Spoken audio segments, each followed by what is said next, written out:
Finalmente, ahora solo falta que ella estire la pata y todo será nuestro. Esas palabras resonaron en mi cabeza como un disparo en medio de la noche. No fueron dichas en voz baja, no fueron susurradas con culpa, fueron gritadas con tequila en mano, con risas, con una celebración que jamás debió existir. Yo acababa de regresar del funeral de mi esposo. Mi nombre es Irma Cuautle, tengo 60 años. Y lo que voy a contarte es la historia más dolorosa que he vivido, pero también la que me devolvió la dignidad cuando creí haberla perdido para siempre. Aquel día, hace 2 años, regresé a casa con el corazón hecho pedazos. Acabábamos de enterrar a Roberto, mi compañero de vida durante 37 años. 37 años de amor, de complicidad, de construir juntos un hogar donde creíamos que el respeto y la familia eran lo más sagrado. Él murió de un infarto fulminante una semana antes. No hubo despedida, no hubo última conversación, solo el vacío brutal de verlo partir sin poder decirle una vez más cuánto lo amaba. El funeral fue largo y agotador. Cientos de personas pasaron frente a mí para darme el pésame. Rostros conocidos, rostros desconocidos, todos con la misma expresión de lástima. Yo quería desaparecer, quería que la tierra me tragara junto con él. Pero ahí estaba, de pie, sosteniendo la fotografía de Roberto entre mis manos temblorosas, tratando de no derrumbarme frente a todos. Mi hijo Caleb estuvo a mi lado durante toda la ceremonia, o eso creí. Él tiene 32 años, es mi único hijo, el fruto del amor entre Roberto y yo. Lo criamos con todo el cariño del mundo. Le dimos educación, valores, oportunidades que nosotros nunca tuvimos. Roberto trabajó como ingeniero civil durante toda su vida. Yo fui maestra de primaria por más de 30 años. Nunca fuimos millonarios, pero construimos un patrimonio digno. Una casa amplia en una colonia respetable de Puebla. 2 propiedades que rentábamos, ahorros que guardamos con esfuerzo, y un pequeño negocio de materiales de construcción que Roberto manejaba con tanto orgullo. Caleb estudió administración de empresas. Conoció a Eliette en la universidad. Ella era una chica que aparentaba ser educada, de buena familia, siempre sonriendo. Yo quería creer que era sincera, que amaba a mi hijo de verdad. Se casaron hace 5 años. Roberto estaba tan feliz ese día. Recuerdo que bailó conmigo en la boda y me dijo al oído: «Ahora sí, mi amor, ya podemos descansar tranquilos. Nuestro hijo encontró a su compañera de vida». Qué equivocados estábamos. Después del funeral, yo solo quería llegar a casa, encerrarme en mi habitación y llorar sin que nadie me viera. El trayecto desde el panteón hasta la casa fue eterno. Iba en el asiento trasero del auto, mirando por la ventana sin ver realmente nada. Las calles de Puebla pasaban frente a mí como una película borrosa. Caleb manejaba. Eliette iba a su lado en el asiento del copiloto. Ninguno de los dos me dirigió la palabra durante todo el camino. Cuando llegamos, abrí la puerta de la casa con las llaves que siempre cargaba en mi bolso. Era una casa grande, de 2 pisos, con un patio central lleno de macetas con flores que Roberto cuidaba con tanto amor. Geranios rojos, gardenias blancas, bugambilias fucsias que trepaban por las paredes. Él decía que las plantas eran como las personas. Necesitaban agua, sol y paciencia para crecer. Ahora esas plantas me miraban en silencio, esperando unas manos que ya no volverían. Entré despacio. Mis piernas apenas me sostenían. El cansancio emocional era peor que cualquier cansancio físico.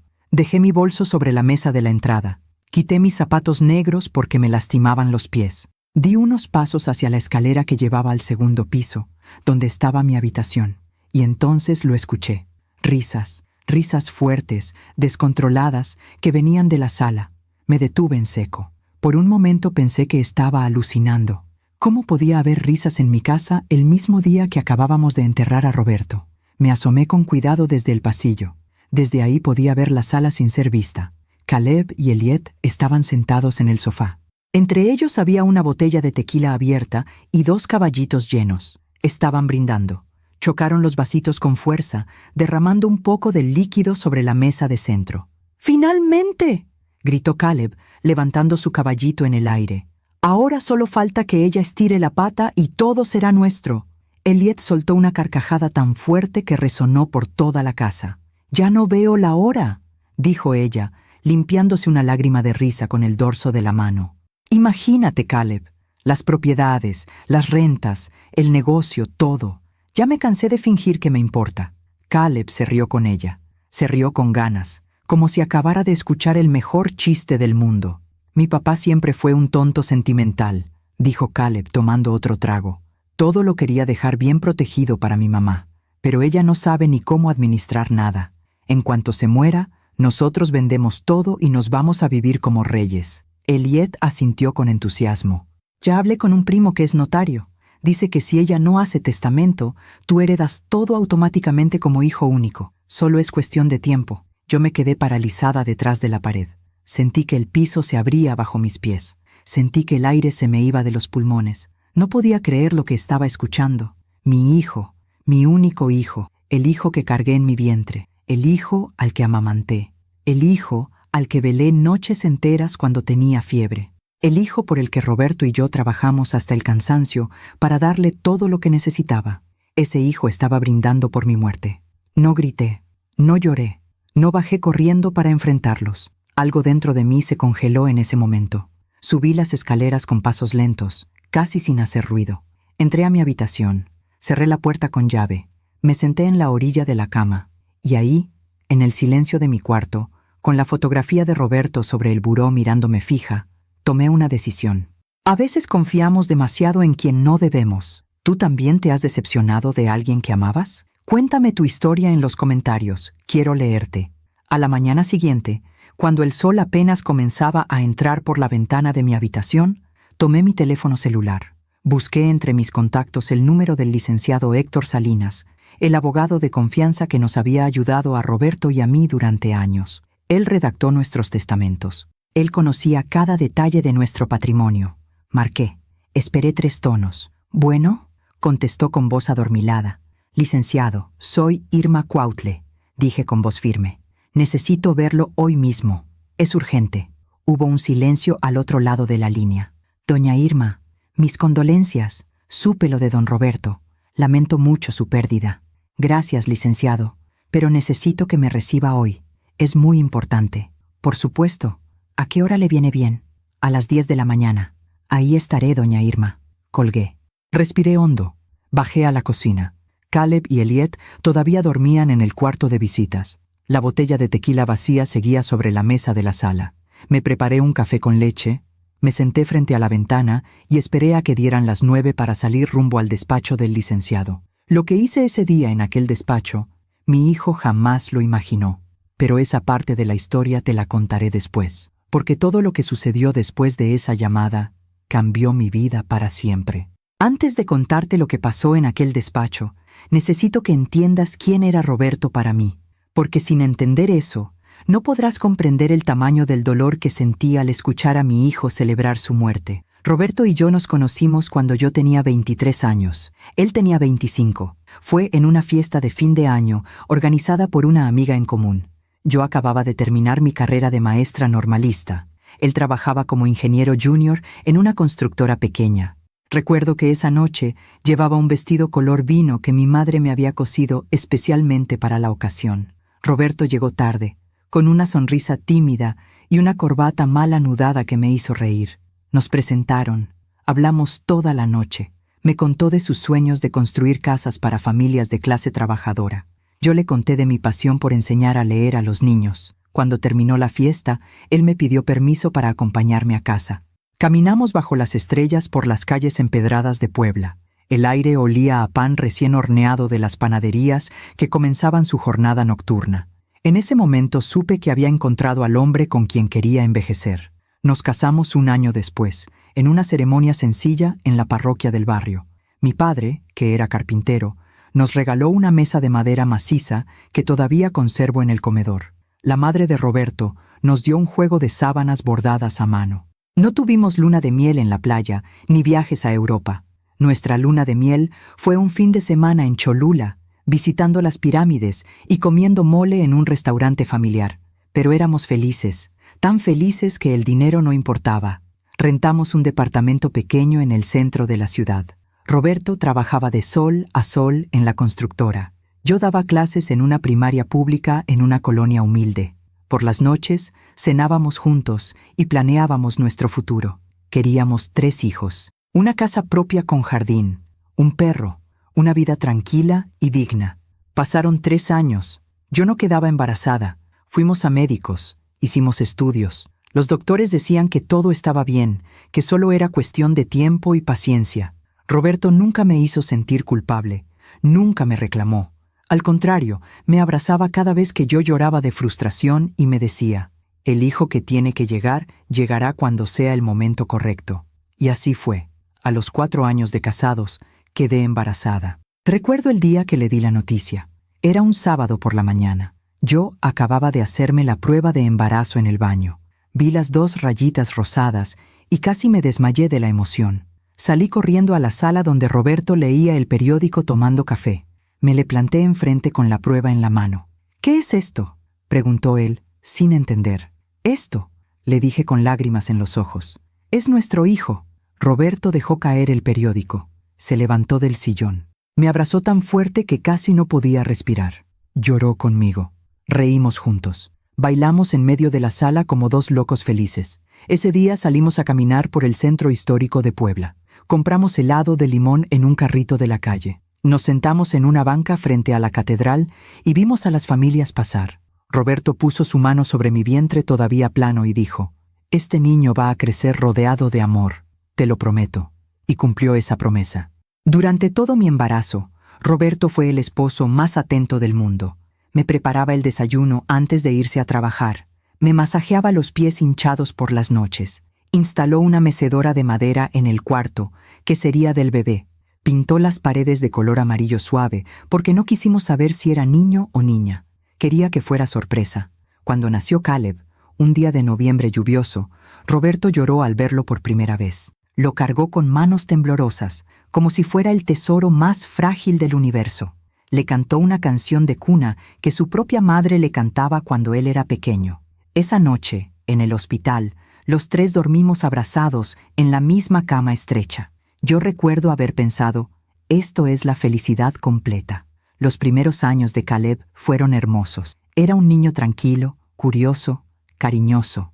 Le encantaba que Roberto lo llevara a los proyectos de construcción los fines de semana. Se ponía un casco diminuto de plástico que su papá le compró y caminaba por las obras como todo un ingeniero. A los 5 años decía que quería ser como su papá. A los 7 construyó una casita de cartón en el patio y nos invitó a tomarle una fotografía frente a ella. Esa fotografía todavía la tengo. Está en un marco sobre mi buró. Los 3 sonriendo.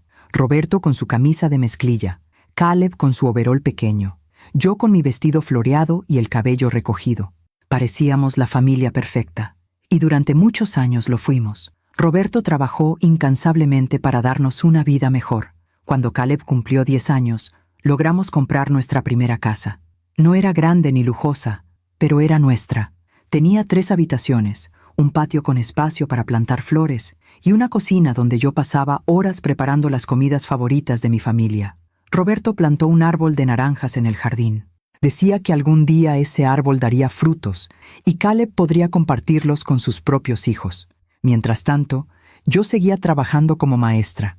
Amaba mi trabajo. Ver a los niños aprender a leer era como ver flores abrirse en primavera. Cada año, al final del ciclo escolar, varios padres de familia me daban las gracias con lágrimas en los ojos porque sus hijos ahora podían leer cuentos y escribir cartas. Eso me llenaba el corazón de una manera que el dinero jamás podría. Roberto y yo éramos un equipo. Él manejaba las finanzas del hogar con responsabilidad. Yo me encargaba de la educación de Caleb y de mantener la casa en orden. Por las noches, después de que Caleb se dormía, nos sentábamos en el patio a tomar café con pan dulce. Hablábamos de todo, de nuestros sueños, de nuestras preocupaciones, de los pequeños logros del día. Roberto me tomaba de la mano y me decía, ¿sabes qué es lo mejor de mi vida, Irma? Que cada día te amo más que el anterior. Y yo le creía, porque lo veía en sus ojos, lo sentía en sus abrazos, lo escuchaba en su risa cuando jugaba con Caleb en el jardín. Cuando Caleb entró a la universidad, Roberto estaba tan orgulloso que invitó a toda la familia a una comida para celebrar. Compramos un pastel enorme, tomamos fotografías. Caleb agradeció entre lágrimas todo lo que habíamos hecho por él. Nos abrazó y nos dijo, «Ustedes son los mejores padres del mundo. Todo lo que soy se los debo a ustedes. Algún día voy a cuidarlos como ustedes me cuidaron a mí». Yo le creí. Roberto le creí. Los dos le creímos, pero las palabras a veces se las lleva el viento. Cuando Caleb conoció a Elliot en la universidad, al principio todo parecía normal. Ella venía de una familia de comerciantes. Sus padres tenían una tienda de ropa en el centro. Era educada, sabía comportarse en reuniones familiares, ayudaba en la cocina durante las fiestas. Roberto la aceptó rápidamente. Yo tenía algunas reservas, pero no quise ser la suegra tóxica que desconfía de la nuera. Pensé que solo eran nervios míos. Se casaron cuando Caleb tenía 27 años y Elliot 24. La boda fue bonita. Roberto y yo pagamos la mitad de los gastos. Los padres de Elliot pagaron la otra mitad. Bailamos, comimos, brindamos por la felicidad de la nueva pareja. Roberto dio un discurso emotivo donde le dijo a Caleb: «Hijo, ahora tienes tu propia familia. Cuídala como yo cuidé a tu madre. Ama con todo el corazón y nunca olvides de dónde vienes». Caleb asintió con lágrimas en los ojos. Abrazó a su padre. Elliot sonreía radiante con su vestido blanco. Después de la boda, Caleb y Elliot se mudaron a un departamento que rentaban cerca de la casa de los padres de ella. Venían a visitarnos cada domingo. Yo preparaba pozole o mole, los platillos favoritos de Caleb. Roberto y él hablaban de negocios. Roberto quería enseñarle todo sobre el manejo del negocio de materiales de construcción que había montado años atrás. Quería que Caleb lo heredara algún día y lo hiciera crecer. Pero con el tiempo, noté cambios pequeños. Caleb comenzó a llegar tarde a las comidas dominicales. Elliot dejó de ayudarme en la cocina. Se quedaba en la sala revisando su teléfono. Cuando yo intentaba platicar con ella, sus respuestas eran cortas, casi molestas. Caleb empezó a hacer preguntas extrañas sobre el testamento de Roberto, sobre las propiedades que teníamos, sobre cuánto dinero había en las cuentas bancarias. Roberto lo notó también. Una noche, mientras cenábamos solos, me dijo: «Irma, ¿no te parece raro que Caleb pregunte tanto sobre el dinero? Quizás solo tiene curiosidad», respondí, aunque por dentro yo también sentía incomodidad. «No lo sé», dijo Roberto moviendo la cabeza. «Antes nunca le importaba eso. Ahora parece que es lo único que le interesa». Yo quise defenderlo. Quise creer que mi hijo seguía siendo el niño bueno que criamos, pero algo en mi corazón ya sabía la verdad. 3 años después de la boda de Caleb, Roberto comenzó a sentirse mal. Dolores en el pecho, cansancio, falta de aire. Fuimos al médico. Le diagnosticaron problemas cardíacos, le recetaron medicamentos, le dijeron que debía bajar el estrés, comer mejor, hacer ejercicio ligero. Roberto intentó seguir todas las indicaciones. Yo lo cuidaba como siempre lo había hecho. Le preparaba comidas saludables. Salíamos a caminar todas las mañanas por el parque. Pero el corazón es impredecible. Una tarde, mientras Roberto regaba las plantas en el patio, se desplomó sin previo aviso. Yo estaba en la cocina preparando la cena. Escuché el ruido de la manguera cayendo al suelo. Salí corriendo. Lo encontré tendido junto a las bugambilias, con los ojos cerrados y la mano todavía aferrada a la manguera. Grité su nombre. Lo sacudí. Llamé a emergencias. Los paramédicos llegaron en 15 minutos. Intentaron reanimarlo ahí mismo, en el patio que él tanto amaba. Pero ya era tarde. El infarto fue masivo. Roberto murió antes de llegar al hospital. Tenía 62 años, 37 años de matrimonio, una vida entera juntos. Y de repente, nada. El funeral fue 5 días después. Yo pasé esos 5 días como un zombi. Caleb y Elliot se encargaron de los trámites funerarios. Yo apenas podía levantarme de la cama. Miraba el techo de la habitación vacía y pensaba: ¿cómo voy a vivir sin él? El día del funeral, vestí de negro. Me puse la alianza de matrimonio que Roberto me dio hace 37 años. Tomé la fotografía de nosotros 3, Roberto, Caleb y yo, frente a la casita de cartón. La llevé al velorio. La puse junto al ataúd. Durante toda la ceremonia, Caleb estuvo a mi lado. Me sostuvo cuando casi me caigo frente al féretro. Me trajo agua cuando sentí que me desmayaba. Elliot también estaba ahí, con vestido negro y expresión seria. Ambos parecían dolidos. Ambos parecían estar sufriendo la pérdida. Pero todo era mentira. Todo era una actuación perfecta. Porque esa misma noche, cuando regresamos a casa del funeral, cuando yo creí que finalmente podría encerrarme en mi habitación y llorar en paz, escuché algo que destrozó lo poco que quedaba de mi corazón. Escuché a mi hijo brindar por la muerte de su padre y por la mía. Mientras cuento todo esto, Pienso en dónde estarás escuchándome. Escribe el nombre de tu ciudad en los comentarios. Ahora que conoces quiénes éramos Roberto y yo, ahora que sabes cuánto amamos a nuestro hijo, puedo contarte cómo comenzó realmente la grieta que terminó rompiéndolo todo. No fue de un día para otro. Las fracturas nunca son así. Son pequeñas, casi invisibles al principio, como una rajadura delgada en una taza de porcelana. Sigues usando la taza, sigues tomando café en ella, pero la grieta está ahí, creciendo en silencio, hasta que un día la taza se parte en dos. La primera vez que sentí que algo no estaba bien fue hace aproximadamente 6 años, cuando Caleb y Elliot llevaban apenas un año de casados. Era un domingo por la tarde. Habían venido a comer como siempre. Yo preparé chiles en nogada porque era temporada de granada y nueces frescas. Roberto estaba de buen humor. Había cerrado un contrato importante en el negocio de materiales de construcción. Nos sentamos los 4 en el comedor, bajo la lámpara de hierro forjado que colgaba del techo. La comida transcurrió normal al principio. Hablamos del clima, del tráfico en la ciudad, de una prima de Roberto que acababa de tener su tercer bebé. Cosas cotidianas. Pero entonces, Roberto mencionó algo que cambió el ambiente de la mesa. «Caleb, hijo», dijo Roberto mientras cortaba su chile relleno. «El licenciado Salinas me habló la semana pasada. Quiere que actualicemos el testamento. Ya sabes, ahora que estás casado, hay que ajustar algunas cosas legales». Caleb levantó la vista de su plato. Sus ojos brillaron con un interés que no había mostrado en toda la tarde. «¿Qué tipo de ajustes?», preguntó. «Pues principalmente asegurarnos de que si algo nos pasa a tu madre y a mí, todo quede bien protegido para ustedes. Las propiedades, el negocio, las cuentas de ahorro. Queremos que tú y Elliot tengan un patrimonio sólido». Elliot, que hasta ese momento apenas había probado su comida, también se enderezó en su silla. «¿Cuánto patrimonio estamos hablando, don Roberto?», preguntó con una sonrisa que intentaba parecer inocente. Yo sentí un escalofrío. Algo en su tono de voz me incomodó. Roberto, siempre tan confiado, no notó nada extraño. «Bueno, tenemos esta casa, que vale alrededor de $2,5 millones según la última evaluación. Luego está el departamento que rentamos en la Colonia del Carmen, que nos genera ingresos mensuales de $1,200. También tenemos el local comercial en el centro que rentamos a una farmacia. Eso nos da otros $800 al mes. El negocio de materiales tiene un inventario valuado en aproximadamente $150,000, más las cuentas por cobrar. Y tenemos ahorros en el banco, no mucho, unos $80,000 entre las dos cuentas». Caleb y Elliot se miraron. Fue una mirada rápida, casi imperceptible, pero yo la vi. Fue como si hubieran hecho un cálculo mental instantáneo. «Papá», dijo Caleb, recargándose en su silla, «eso es mucho dinero. ¿Todo eso lo van a heredar?». Roberto se rió. «No es que lo vayamos a heredar mañana, hijo. Tu madre y yo planeamos vivir muchos años más, si Dios quiere. Pero sí, eventualmente todo será tuyo. Eres nuestro único hijo.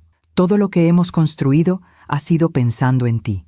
«¿Y el testamento está a nombre de quién ahorita?», preguntó Elliot, inclinándose hacia adelante. Yo fruncí el ceño. La pregunta me pareció demasiado directa, demasiado invasiva. «El testamento actual deja todo a tu suegra primero», explicó Roberto. «Si algo me pasa a mí, Irma hereda todo. Y si algo le pasa a ella, entonces todo pasa a Caleb. Es la forma más segura de proteger a la familia». Elliot asintió lentamente, pero su sonrisa se desvaneció un poco. «¿Y si ambos fallecen al mismo tiempo?», preguntó Caleb. Roberto frunció el ceño. «¿Por qué preguntas eso, hijo?». «No, solo por curiosidad legal, papá. Ya sabes, estudiamos algo de derecho en la carrera. Bueno, si eso pasara, que Dios no lo permita, todo pasaría directamente a ti como hijo único. Pero también tengo un seguro de vida de $100,000 que nombraría a tu madre como beneficiaria principal y a ti como beneficiario secundario». Caleb asintió despacio. Tomó su vaso de agua. Bebió sin decir nada más, pero yo vi cómo sus dedos tamborileaban sobre la mesa. Elliot cortaba su chile en nogada en pedazos pequeñísimos que nunca se llevaba a la boca. El resto de la comida fue extraño, incómodo, como si todos estuviéramos pensando en algo diferente. Roberto intentó cambiar el tema hablando del nuevo proyecto de construcción en el que estaba trabajando. Yo ofrecí postre, flan napolitano que había preparado en la mañana. Pero Caleb y Elliot dijeron que tenían planes y se fueron antes de tiempo. Cuando se fueron, Roberto lavó los platos mientras yo guardaba las sobras en el refrigerador. ¿Notaste algo raro?, le pregunté. ¿Raro cómo? No sé. Las preguntas de Caleb sobre el testamento. La forma en que Elliot preguntó cuánto dinero tenemos. Roberto se encogió de hombros. Son jóvenes, Irma. Es normal que tengan curiosidad sobre estas cosas. Además, algún día van a manejar todo esto. Es bueno que vayan aprendiendo. Yo quise creerle. Quise pensar que solo era mi imaginación. Pero esa noche no pude dormir bien. Me quedé mirando el techo, escuchando la respiración tranquila de Roberto a mi lado, pensando en la mirada que Caleb y Elliot intercambiaron en la mesa. Las semanas siguientes, Caleb comenzó a preguntar más sobre el negocio. Llamaba a Roberto casi todos los días. Papá, ¿cuánto vendiste este mes? Papá, ¿cuánto cuesta el inventario actual?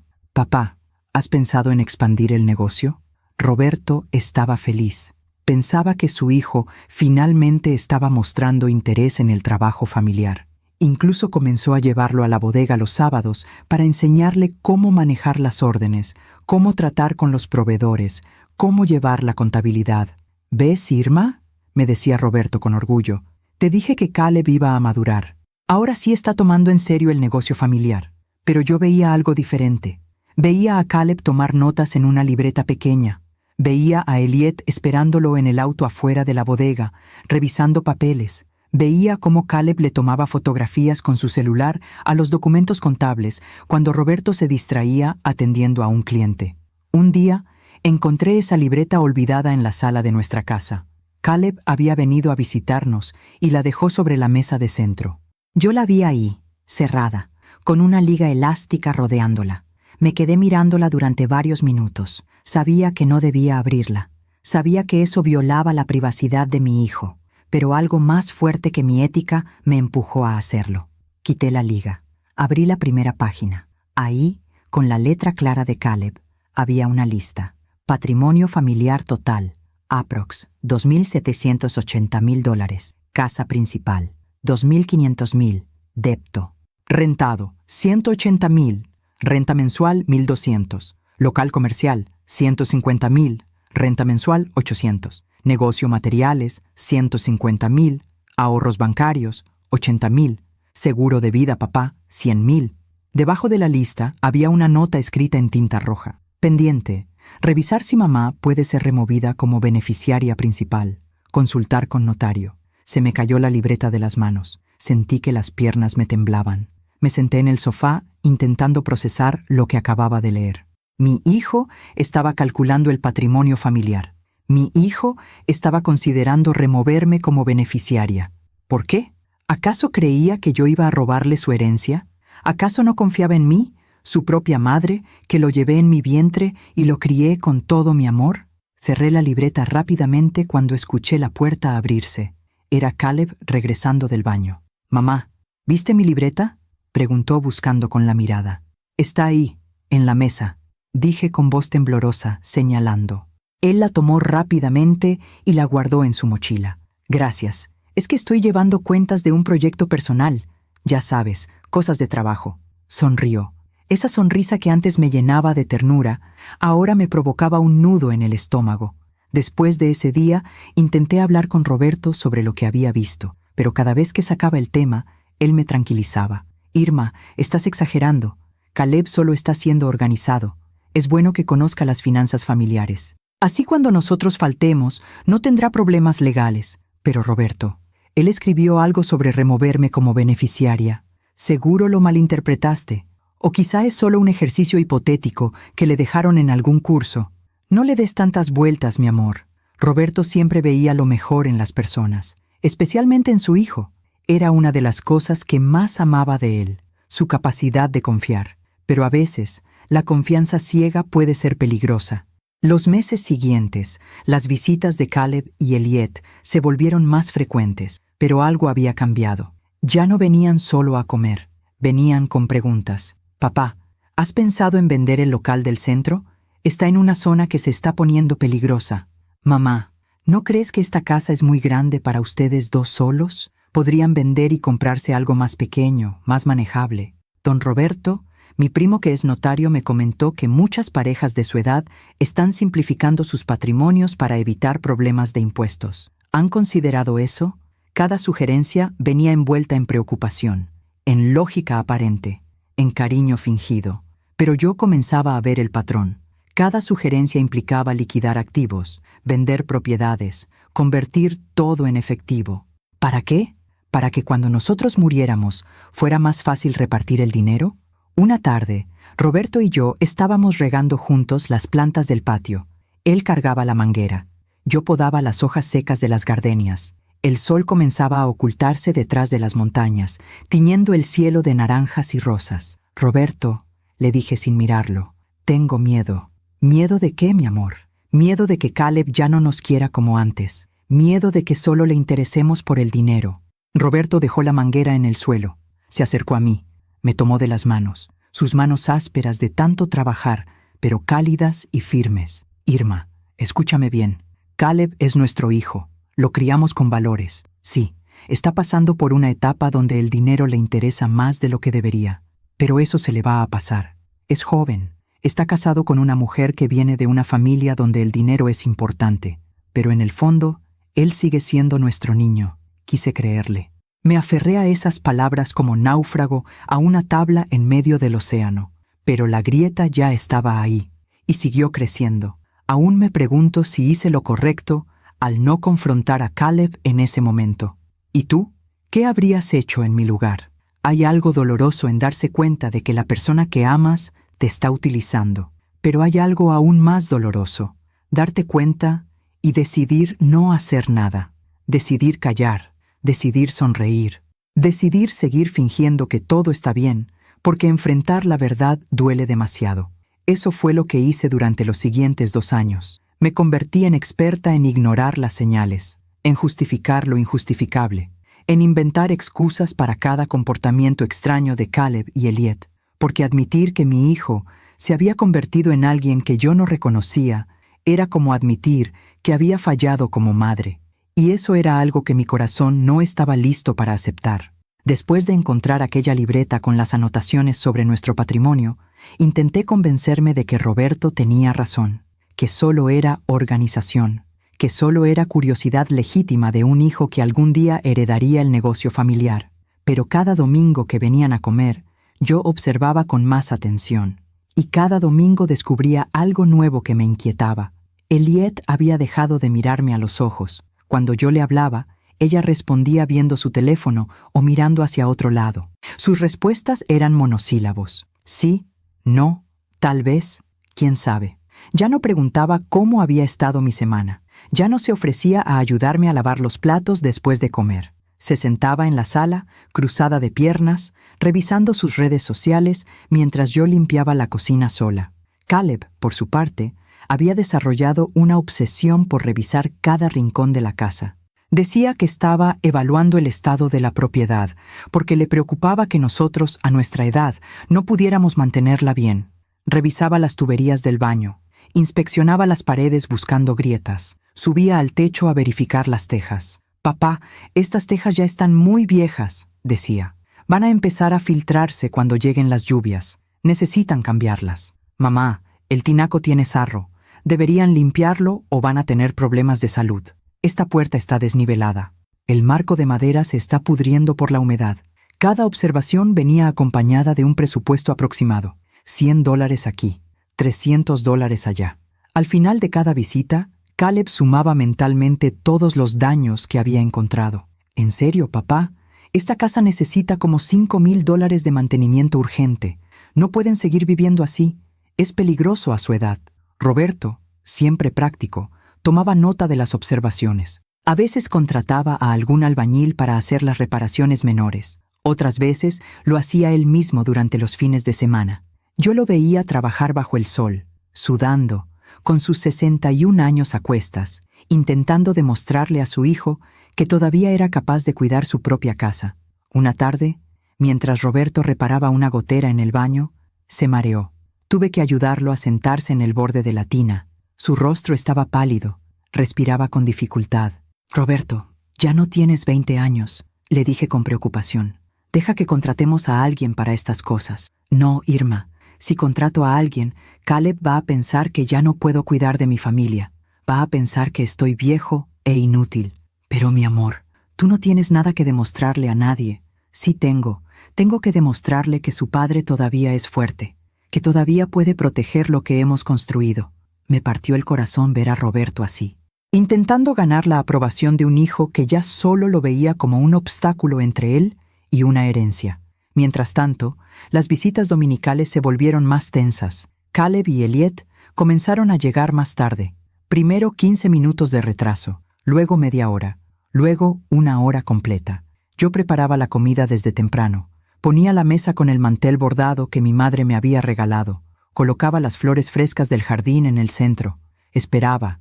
La comida se enfriaba. Roberto revisaba su reloj cada 5 minutos. Yo llamaba al celular de Caleb. No contestaba. Enviaba mensajes. Me dejaban en visto. Cuando finalmente llegaban, no había disculpas. Solo un saludo apresurado y directo a la mesa. ¿Por qué tan tarde?, preguntaba Roberto, intentando no sonar molesto. «Ay, papá, el tráfico estaba horrible», respondía Caleb sin mirarlo. «¿Y por qué no contestaban el teléfono?» «No escuché que sonara», decía Elliot, encogiéndose de hombros. Yo calentaba la comida en el microondas, servía los platos, sonreía como si nada hubiera pasado, como si no me doliera que mi hijo llegara tarde a la comida que yo había preparado con tanto cariño, como si no me importara que mi nuera me tratara con indiferencia total. Me había convertido en una sombra en mi propia casa, en una presencia que se disculpaba por existir. Un domingo, después de que llegaran con 1 hora y media de retraso, yo estaba sirviendo el pozole cuando Caleb soltó una bomba inesperada. «Papá, mamá, Elliot y yo hemos estado pensando algo importante». Roberto levantó la vista de su plato. «¿Qué cosa, hijo?» «Queremos proponerles que nos vengan a vivir con nosotros». Me quedé paralizada con el cucharón en la mano. «¿Vivir con ustedes?», preguntó Roberto confundido. «¿Por qué?». «Bueno, ya están mayores. Esta casa es muy grande. Requiere mucho mantenimiento. Ustedes dos solos aquí. No sé, nos preocupa que algo les pase y no haya nadie cerca para ayudarlos». Elliot asintió con una sonrisa que no llegaba a sus ojos. «Exacto. Nosotros rentamos un departamento de 2 habitaciones. Está más pequeño, más manejable. Ustedes podrían quedarse en la segunda habitación, y esta casa podrían rentarla completa. Así tendrían ingresos extras y estarían más seguros con nosotros». Roberto frunció el ceño. «Pero hijo, nosotros estamos bien aquí. Esta es nuestra casa. La construimos con tanto esfuerzo. Aquí están nuestros recuerdos, nuestras cosas. Papá, no se trata de recuerdos, se trata de ser prácticos. Mira todo lo que necesita repararse. Los gastos están aumentando. La edad de ustedes también. ¿Qué pasa si mamá se cae por las escaleras y no hay nadie? ¿Qué pasa si a ti te da otro problema del corazón y estás solo?» Yo intervine por primera vez. «Caleb, tu padre y yo no estamos solos. Tenemos vecinos, tenemos amigos, tenemos nuestros teléfonos, y además no estamos tan viejos como crees». Elliot me miró con una expresión de fastidio. «Doña Irma, con todo respeto, usted tiene 60 años. Don Roberto tiene 62. Ya no están en edad de vivir solos en una casa tan grande». Sentí la sangre hervirme. ¿Desde cuándo? 60 años era sinónimo de invalidez. Yo todavía trabajaba, yo todavía cocinaba, limpiaba, manejaba mi propio auto, me reunía con mis amigas. Roberto todavía administraba el negocio, regaba las plantas, hacía las compras del supermercado. Pero me callé, porque confrontarlos significaba admitir que algo estaba mal, y yo todavía no estaba lista para eso. «Lo vamos a pensar», dijo Roberto diplomáticamente. «Es una propuesta interesante. Nos da gusto que se preocupen por nosotros». Caleb sonrió satisfecho. Terminaron de comer rápidamente y se fueron. Esa noche, Roberto y yo nos quedamos despiertos hablando. «¿Tú qué piensas?», me preguntó. «Creo que quieren que dejemos esta casa para poder rentarla a ellos y quedarse con el dinero». «Irma, eso es muy fuerte. Son nuestros hijos. Caleb es nuestro hijo. Elliot es su esposa. Y cada día me convenzo más de que ella lo está cambiando. O tal vez él siempre fue así, y nosotros no quisimos verlo». Esas palabras de Roberto me golpearon como un balde de agua fría, porque tenían una verdad incómoda. ¿Y si Caleb siempre había tenido esta faceta y nosotros, cegados por el amor paternal, simplemente la ignoramos? No nos mudamos con ellos, por supuesto, Pero la semilla de la duda ya estaba plantada en la mente de Caleb. A partir de ese día, cada conversación incluía recordatorios sobre nuestra edad, sobre los peligros de vivir solos, sobre lo costoso que era mantener la casa. Mientras cuento todo esto, pienso en dónde estarás escuchándome. Escribe el nombre de tu ciudad en los comentarios. Y entonces comenzaron las emergencias. Caleb empezó a llamarnos a mitad de la noche con cualquier pretexto. «Papá, despierta. ¿Dejaste la estufa prendida?» Acabo de recordar que cuando nos fuimos después de comer, la estufa todavía tenía la lumbre azul. Roberto se levantaba asustado, bajaba corriendo a la cocina. La estufa estaba apagada. Siempre lo estaba. «Mamá, ¿cerraste bien la puerta del patio? Me dio miedo que algún ladrón entre por ahí». Yo me levantaba a revisar. La puerta estaba cerrada con llave, como siempre. Eran llamadas diseñadas para desestabilizarnos, para hacernos sentir inseguros en nuestra propia casa, para que comenzáramos a dudar de nuestra capacidad mental. Y funcionó. Roberto empezó a poner alarmas en su teléfono para recordar apagar la estufa. Yo empecé a revisar 3 veces cada puerta y ventana antes de dormir. Nos estábamos volviendo paranoicos en nuestra propia casa. Un día, Roberto me confesó algo mientras desayunábamos. «Irma, anoche soñé que me moría y tú te quedabas sola sin saber cómo manejar el dinero». Me desperté angustiado. «Roberto, yo sé cómo manejar el dinero. He trabajado toda mi vida. Lo sé, mi amor, pero Caleb tiene razón en algo. Si algo me pasa, vas a necesitar ayuda con el negocio, con las propiedades. Todo eso es complicado. Tenemos al licenciado Salinas. Él nos ha ayudado siempre». «Sí, pero Caleb es nuestro hijo. Él debería ser quien te apoye».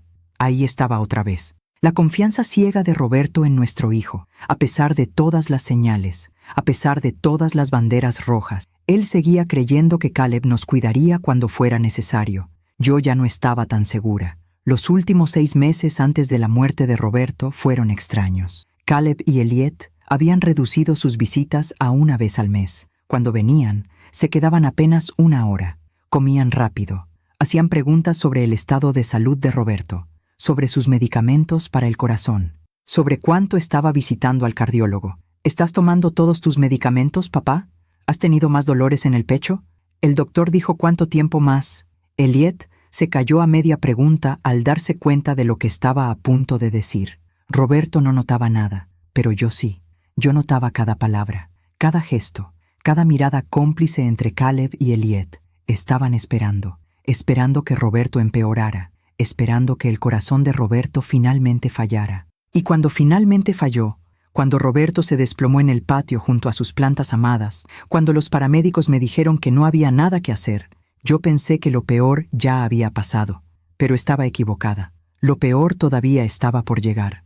Porque esa noche, la noche del funeral, cuando regresé a casa con el corazón destrozado, escuché algo que me hizo entender que no había perdido solo a mi esposo, también había perdido a mi hijo. O tal vez nunca lo tuve realmente. El funeral de Roberto fue un viernes lluvioso de octubre. El cielo estaba gris, casi negro, como si la naturaleza misma estuviera de luto. Las gotas de lluvia golpeaban el techo de la capilla con un sonido constante que se mezclaba con el llanto de las personas que nos acompañaban. Había más de 200 personas, compañeros de trabajo de Roberto, clientes del negocio, vecinos de toda la vida, maestras de la escuela donde yo trabajé durante 30 años, familiares lejanos que hacía años no veíamos. Todos pasaban frente a mí para darme el pésame, todos con las mismas palabras. «Lo siento mucho. Era un gran hombre. Está en un lugar mejor ahora». Yo asentía mecánicamente. Estrechaba manos, recibía abrazos, pero estaba vacía por dentro, como una cáscara hueca de lo que solía ser Irma Cuautle. Caleb estuvo a mi lado durante toda la ceremonia.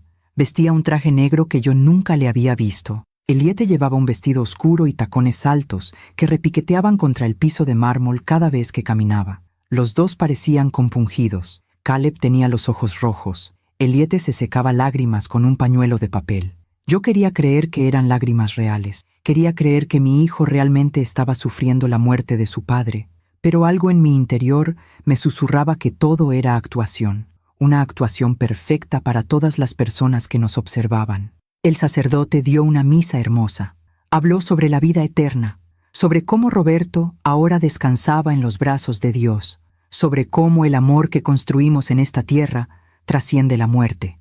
Yo escuchaba sus palabras y sentía que cada una era una puñalada en el pecho, porque yo no estaba lista para dejarlo ir. No estaba lista para vivir sin él. Cuando llegó el momento de cerrar el ataúd, me derrumbé. Caleb tuvo que sostenerme porque mis piernas no respondían. Elliot trajo una silla para que me sentara.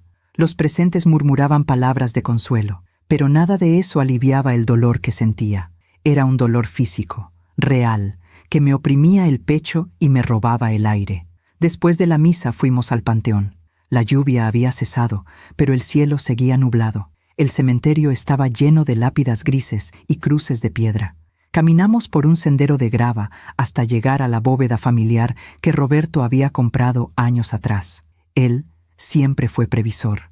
Siempre pensó en estos detalles que uno prefiere ignorar. Bajaron el ataúd. El sacerdote dijo las últimas oraciones. Yo lancé un ramo de claveles blancos sobre la caja de madera. Caleb lanzó un puñado de tierra. El sonido de la tierra golpeando la madera resonó en mis oídos como un tambor fúnebre. Y entonces todo terminó. Las personas comenzaron a dispersarse. Algunos se acercaron una última vez para abrazarme. Otros simplemente se fueron en silencio, quizá porque no sabían qué más decir.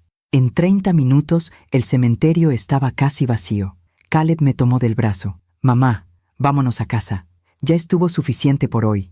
Asentí. No tenía fuerzas ni para hablar. El trayecto de regreso fue silencioso. Yo iba en el asiento trasero del auto de Caleb, mirando por la ventana sin ver realmente nada. Las calles de Puebla pasaban borrosas. Los edificios, los árboles, las personas caminando con sus vidas normales, mientras la mía se había detenido por completo. Llegamos a la casa alrededor de las 4 de la tarde. Caleb estacionó el auto en la entrada. Me ayudó a bajar. Abrí la puerta con mis llaves. Entramos. La casa se sentía diferente, más fría, más silenciosa, como si supiera que Roberto nunca volvería a cruzar esa puerta. Las plantas del patio seguían ahí, esperando unas manos que ya no vendrían. La mecedora del jardín se balanceaba ligeramente con el viento, vacía. «Mamá, ve a descansar», dijo Caleb. «Nosotros nos quedamos un rato para asegurarnos de que estés bien». «Gracias, hijo», murmuré. Subí las escaleras despacio. Cada escalón pesaba toneladas. Entré a mi habitación. Me quité los zapatos negros. Me senté en la orilla de la cama. Miré la fotografía de Roberto sobre el buró. Su sonrisa, sus ojos cálidos, su rostro que ya solo existiría en fotografías y recuerdos. «¿Cómo voy a vivir sin ti?», le pregunté a la fotografía en voz baja. No hubo respuesta. Solo el silencio pesado de la casa vacía. Me recosté sobre la cama sin quitarme el vestido negro. Cerré los ojos. Intenté dormir, pero el sueño no llegaba. En su lugar llegaron los recuerdos. Roberto y yo bailando en nuestra boda. Roberto cargando a Caleb recién nacido. Roberto plantando el árbol de naranjas en el jardín. Roberto besándome en la frente cada mañana antes de irse a trabajar. Lloré. Lloré hasta que no me quedaron más lágrimas. No sé cuánto tiempo pasó. Tal vez 1 hora. Tal vez 2. El sol comenzaba a ocultarse y la habitación se llenó de sombras anaranjadas. Escuché voces abajo, voces que hablaban en tono normal, casi alegre. Me incorporé, agucé el oído. Eran Caleb y Elliot. Estaban en la sala, hablaban sin susurrar, como si no les importara que yo pudiera escucharlos desde el 2.º piso. Me levanté de la cama, caminé descalza hasta la puerta de mi habitación. La abrí con cuidado para no hacer ruido. Salí al pasillo. Desde ahí podía escuchar con más claridad. «¿Cuánto crees que tarde?», preguntó Elliot. «¿Quién sabe?», respondió Caleb. «Mi mamá es terca. Puede durar años todavía». «Años». Elliot suspiró con fastidio. «No sé si pueda esperar tanto». «Yo tampoco. Pero ¿qué le vamos a hacer? Por lo menos ya se murió mi papá. Eso es un avance». Me quedé helada. Un avance. Así había llamado a la muerte de su padre. Un avance. «¿Ya checaste el testamento?», preguntó Elliot. «Sí. Como te dije, todo queda a nombre de mi mamá primero, pero en cuanto ella se muera, yo heredo automáticamente como hijo único». «¿Y cuánto tiempo más crees que...?» «No sé. Ella tiene 60 años. Podría vivir 20 años más fácilmente. Es una pesadilla. Pesadilla. Mi vida era una pesadilla para él. ¿Y no hay manera de acelerar las cosas?, preguntó Elliot con un tono que me erizó la piel. Caleb se rió, una risa incómoda. ¿Qué sugieres? ¿Que la envenene? No seas idiota. Hablo de estresarla, de que se enferme naturalmente. Ya sabes, el estrés mata, especialmente a personas mayores. Tienes razón. Además, con la muerte de mi papá, ella ya está en un estado emocional frágil. Cualquier cosa extra podría... Se callaron de repente. Escuché pasos. Se estaban moviendo. Retrocedí rápidamente hacia mi habitación. Cerré la puerta sin hacer ruido. Me recosté en la cama y fingí estar dormida, con el corazón golpeándome tan fuerte que temí que pudieran escucharlo desde abajo. Unos minutos después, escuché que tocaron suavemente a mi puerta. «¿Mamá?», llamó Caleb. No respondí. Mantuve los ojos cerrados, la respiración pausada. La puerta se abrió. Sentí su presencia en el umbral. «Está dormida», le susurró a Elliot. «Vámonos. Ya cumplimos con estar aquí». La puerta se cerró. Escuché sus pasos bajando las escaleras. Escuché la puerta principal abrirse y cerrarse. Escuché el motor del auto encenderse y alejarse. Solo entonces abrí los ojos. Me quedé mirando el techo, procesando lo que acababa de escuchar. No había sido mi imaginación. No había sido paranoia. No había sido el dolor distorsionando mi percepción. Mi hijo y mi nuera acababan de celebrar la muerte de Roberto. Mi hijo y mi nuera estaban planeando estresarme hasta enfermarme para que yo muriera más rápido. Mi hijo y mi nuera veían mi existencia como un obstáculo, como una pesadilla, como algo que había que acelerar. Sentí náuseas. Corrí al baño. Vomité la poca comida que había en mi estómago. Me lavé la cara con agua fría. Me miré al espejo. La mujer que me devolvió la mirada era un fantasma, pálida, ojerosa, rota. Pero detrás de esos ojos rojos de tanto llorar, algo comenzó a encenderse, algo que había estado dormido durante años, algo que ni siquiera sabía que tenía. Rabia. No la rabia explosiva que grita y rompe cosas, sino la rabia fría, la rabia calculadora, la rabia que piensa, que planea, que actúa.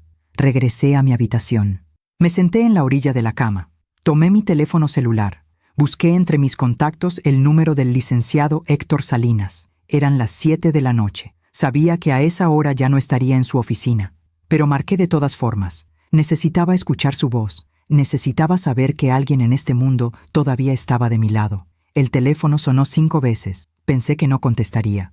Pero justo cuando estaba a punto de colgar, escuché su voz. «Bueno, licenciado, soy Irma Cuautle», dije con voz firme, aunque por dentro temblaba. Hubo un silencio al otro lado de la línea. «Doña Irma, mis condolencias. Supe lo de don Roberto. Lamento mucho su pérdida. Quise ir al funeral, pero tenía una audiencia que no pude posponer». «Gracias, licenciado. No se preocupe. Lo entiendo perfectamente. ¿En qué puedo ayudarle? ¿Necesita que revisemos los papeles del testamento? Necesito verlo. Es urgente. Pero no quiero que nadie sepa de esta reunión, especialmente mi hijo». Hubo otro silencio, más largo esta vez. «¿Pasó algo, doña Irma?» «Pasaron muchas cosas, licenciado, pero prefiero hablarlo en persona». «Entiendo. ¿Cuándo le viene bien?». Pensé rápidamente. Necesitaba hacerlo pronto, antes de que Caleb y Elliot volvieran, antes de que pudiera arrepentirme, antes de que el miedo me paralizara. «Mañana, por la mañana. ¿Puede recibirme a las 10? «Por supuesto. Ahí la espero en mi oficina». «Gracias, licenciado. Y por favor, si mi hijo llama preguntando por mí o por el testamento, no le diga que voy a ir». «Descuide, doña Irma. La confidencialidad entre abogado y cliente es sagrada». Colgué. Respiré hondo. Miré nuevamente la fotografía de Roberto sobre el buró. «Mi amor», le dije a su imagen, «voy a hacer algo que nunca pensé que haría. Voy a protegerme de nuestro propio hijo. No sé si estoy haciendo lo correcto, pero después de lo que escuché hoy, no me queda otra opción». La fotografía no respondió. Pero en mi corazón sentí que Roberto entendía, que me estaba dando su bendición desde donde estuviera. Me acosté esa noche sin cenar, sin cambiarme de ropa, sin lavarme los dientes. Solo me quedé ahí, en la cama que había compartido con Roberto durante 37 años, sintiendo su ausencia como un agujero negro que me tragaba, pero también sintiendo algo nuevo, algo que no había sentido en años: determinación. Porque esa noche entendí algo fundamental. Si yo no me protegía a mí misma, nadie más lo haría. Y si permitía que Caleb y Elliot siguieran con sus planes, terminaría muriendo sola, enferma y traicionada por las únicas personas en quienes había confiado después de Roberto. Eso no iba a pasar. La lluvia comenzó a caer nuevamente en la madrugada. Las gotas golpeaban la ventana de mi habitación con un ritmo constante. Me levanté. Me asomé por la ventana. El patio estaba oscuro. Las plantas de Roberto se mecían con el viento. «Perdóname, hijo», susurré hacia la oscuridad. «Perdóname por lo que voy a hacer, pero tú me dejaste sin opción». Y en ese momento supe que la mujer que había sido durante 60 años, la maestra amable, la esposa sumisa, la madre abnegada, había muerto junto con Roberto, y en su lugar había nacido alguien diferente, alguien que no permitiría ser pisoteada nunca más. Esa noche no dormí. Me quedé despierta mirando el techo, escuchando cada sonido de la casa, el crujir de la madera, el viento golpeando las ventanas, el tic-tac del reloj de pared en el pasillo. Cada ruido me sobresaltaba. Sentía como si la casa misma estuviera procesando la ausencia de Roberto junto conmigo. Alrededor de las 5 de la mañana, cuando el cielo comenzó a aclararse con tonos grises, me levanté de la cama. Me di una ducha larga, dejando que el agua caliente lavara no solo mi cuerpo, sino también la niebla de confusión en mi mente. Me vestí con cuidado, pantalón negro, blusa blanca, el collar de perlas que Roberto me regaló en nuestro aniversario número 20. Quería verme fuerte, digna, no como la viuda rota que había sido ayer. Bajé a la cocina, preparé café. Ni siquiera sabía si podría tomarlo. Mi estómago estaba cerrado, pero el olor familiar me reconfortaba. Me senté frente a la ventana que daba al patio. Las plantas de Roberto se veían tristes, como si también sintieran su ausencia. Los geranios rojos necesitaban agua. Las gardenias tenían hojas amarillentas. El árbol de naranjas que él plantó cuando Caleb era niño tenía frutos maduros que nadie cosecharía. Miré el reloj. Eran las 6:30 de la mañana. Todavía faltaban 3 horas y media para mi cita con el licenciado Salinas. 3 horas y media que se me antojaban eternas. Intenté desayunar. Preparé un huevo revuelto. Calenté tortillas. Pero después del primer bocado, no pude continuar. La comida sabía a cartón. Mi garganta se negaba a tragar, así que solo tomé sorbos pequeños de café, esperando que la cafeína me mantuviera alerta. A las 8:30 tomé mi bolso. Revisé que llevara mi identificación, las escrituras de las propiedades que guardábamos en una caja fuerte en el estudio de Roberto, y los documentos del testamento que habíamos firmado años atrás. También llevé la libreta de Caleb que había encontrado hace 2 años. La había guardado en secreto, fotografiando cada página con mi celular como evidencia de algo que en ese momento no sabía qué era, pero que mi intuición me decía que algún día necesitaría. Salí de la casa a las 9 en punto. El cielo seguía nublado, pero ya no llovía. Manejé mi auto, un sedán gris que Roberto me regaló cuando cumplí 55 años, por las calles de Puebla que conocía de memoria. Pasé frente a la escuela donde trabajé durante 3 décadas. Pasé frente al parque donde Roberto y yo caminábamos cada domingo por la mañana. Pasé frente a la iglesia donde nos casamos 37 años atrás. Cada lugar era un recordatorio de la vida que habíamos construido, una vida que ahora tenía que proteger de nuestro propio hijo. El despacho del licenciado Héctor Salinas estaba en el centro histórico, en un edificio colonial de 3 pisos con fachada de cantera. Había sido nuestro abogado desde que compramos nuestra primera casa hace 30 años. Era un hombre de 72 años, de cabello completamente blanco, lentes gruesos y una voz pausada que transmitía confianza. Llegué 15 minutos antes de la cita. Me estacioné en la calle lateral. Respiré hondo varias veces antes de bajar del auto. Mis manos temblaban, no por miedo, sino por la magnitud de lo que estaba a punto de hacer. Subí las escaleras de piedra hasta el 2.º piso. La puerta de madera con una placa dorada que decía Lic. Héctor Salinas, Derecho Civil y Familiar, estaba entreabierta. Toqué suavemente. Adelante. Escuché su voz desde adentro. Entré. La oficina olía a libros viejos y café recién hecho. Las paredes estaban cubiertas de libreros repletos de códigos legales y expedientes ordenados. El escritorio de caoba estaba pulcramente organizado. El licenciado Salinas se levantó al verme. «Doña Irma, pase por favor. Siéntese». Me señaló una de las sillas de cuero frente a su escritorio. Me senté, colocando mi bolso en el regazo. ¿Gusta café? ¿Agua? No, gracias, licenciado. Estoy bien.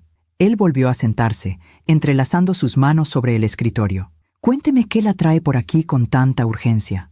Respiré hondo. Por un momento dudé. Una parte de mí todavía quería creer que estaba exagerando, que las palabras que escuché anoche habían sido malinterpretadas, que mi hijo no podía ser tan cruel. Pero entonces recordé su risa. Recordé cómo brindaron con tequila la noche del funeral. Recordé la frase, finalmente. Ahora solo falta que ella estire la pata y todo será nuestro. Y entonces hablé. Le conté todo. Desde la conversación sobre el testamento hace 6 años, la libreta con los cálculos del patrimonio familiar, las sugerencias constantes de que vendiéramos propiedades, los comentarios sobre nuestra edad, las llamadas nocturnas diseñadas para desestabilizarnos, la propuesta de que nos mudáramos con ellos para rentar nuestra casa. El licenciado Salinas escuchaba en silencio, tomando notas en una libreta amarilla. Luego le conté lo de anoche, la conversación que escuché después del funeral, las palabras exactas que dijeron. Ya se murió mi papá. Eso es un avance. Repetí con voz temblorosa. Así habló de la muerte de su padre, como si fuera un avance en un plan. El rostro del licenciado se endureció. Y luego mi nuera sugirió. Me quebré un poco. Sugirió que buscaran maneras de acelerar las cosas, de estresarme hasta que me enferme naturalmente. Dios santo, murmuró el licenciado, quitándose los lentes para frotarse los ojos. Licenciado, yo sé lo que está pensando, que estoy siendo una madre amargada, que estoy exagerando, que el dolor me está haciendo ver cosas que no son, pero le juro por la memoria de Roberto que lo que le estoy diciendo es exactamente lo que escuché. El licenciado negó con la cabeza. Doña Irma, yo no pienso nada de eso. Conozco a su familia desde hace 30 años. Sé el tipo de persona que usted es, y créame, en 45 años de ejercer esta profesión, he visto casos mucho peores. He visto hijos que envenenan a sus padres, hijos que falsifican testamentos, hijos que internan a sus padres en asilos deplorables para quedarse con sus propiedades. Lo que me cuenta no me sorprende, por desgracia, solo me entristece profundamente. Sus palabras me dieron validación. No estaba loca, no estaba exagerando. ¿Qué puedo hacer?, pregunté. Legalmente, ¿qué opciones tengo? El licenciado abrió un cajón de su escritorio. Sacó una carpeta gruesa con nuestros nombres escritos en la portada. Roberto Mendoza y Irma Cuautle. Testamento y documentos patrimoniales. Déjeme revisar el testamento actual, dijo abriendo la carpeta. Pasó varias páginas, leyendo en silencio. Yo esperaba, con el corazón latiendo fuerte. Bien, dijo finalmente. Aquí está. El testamento que firmaron hace 8 años establece lo siguiente. En caso de fallecimiento de don Roberto, todo el patrimonio pasa a usted como cónyuge supérstite. Esto incluye las propiedades, el negocio, las cuentas bancarias, el seguro de vida. Todo queda a su nombre. ¿Y Caleb? Caleb está nombrado como heredero secundario. Es decir, solo heredaría en caso de que usted fallezca sin haber modificado el testamento. Y también está nombrado como albacea, lo que significa que él sería quien ejecutaría los términos del testamento después de su muerte. ¿Qué significa eso exactamente? Significa que él tendría acceso a todas las cuentas, propiedades y documentos para poder distribuir la herencia según lo establecido en el testamento. Es una posición de mucho poder. Sentí un escalofrío. Licenciado, no quiero que mi hijo tenga ese poder. Después de lo que escuché, no confío en que vaya a respetar mis últimas voluntades. El licenciado asintió gravemente. Lo entiendo perfectamente, y tiene todo el derecho de modificar su testamento. Usted es la única propietaria ahora. Puede hacer lo que considere necesario. ¿Qué me recomienda? El licenciado se recargó en su silla, pensativo. Bueno, hay varias acciones que podemos tomar de inmediato. Primero, podemos modificar el testamento para remover a Caleb como albacea y nombrar a alguien más. ¿Tiene algún familiar o amigo de confianza que pudiera cumplir ese rol? Pensé rápidamente. Tenía una hermana menor, Patricia, que vivía en la Ciudad de México. Siempre habíamos sido cercanas. Ella era maestra jubilada, viuda también, sin hijos. Era una mujer honesta y confiable. Mi hermana Patricia, dije. Ella podría hacerlo. Perfecto. Entonces nombramos a su hermana como albacea. Segundo, podemos modificar el testamento para reducir la porción que heredaría Caleb o incluso desheredarlo completamente si así lo desea. ¿Puedo hacer eso? ¿Legalmente puedo desheredar a mi hijo? Sí, puede. En México, el testador tiene libertad testamentaria. Puede dejar su patrimonio a quien usted decida. Claro, Caleb podría impugnar el testamento alegando que no está en sus cabales o que hubo influencia indebida, pero si documentamos bien sus razones y usted está claramente en pleno uso de sus facultades mentales, será muy difícil que tenga éxito. ¿Qué otras cosas puedo hacer ahora mismo? El licenciado tomó su pluma y comenzó a escribir una lista. Tercero, necesitamos revisar todas las cuentas bancarias. ¿Caleb tiene acceso a alguna de ellas? Mi corazón se hundió. Sí. Hace 2 años, Roberto agregó a Caleb como cotitular de la cuenta principal del negocio. Dijo que era para facilitarle aprender a manejar las finanzas. El licenciado cerró los ojos brevemente, como si sintiera dolor. Eso es un problema. Como cotitular, Caleb tiene acceso completo a esa cuenta. Puede retirar dinero en cualquier momento. Dios mío, ¿cuánto hay en esa cuenta? Según los documentos que tengo aquí, la última vez que revisamos, había aproximadamente $45,000. Me llevé la mano a la boca.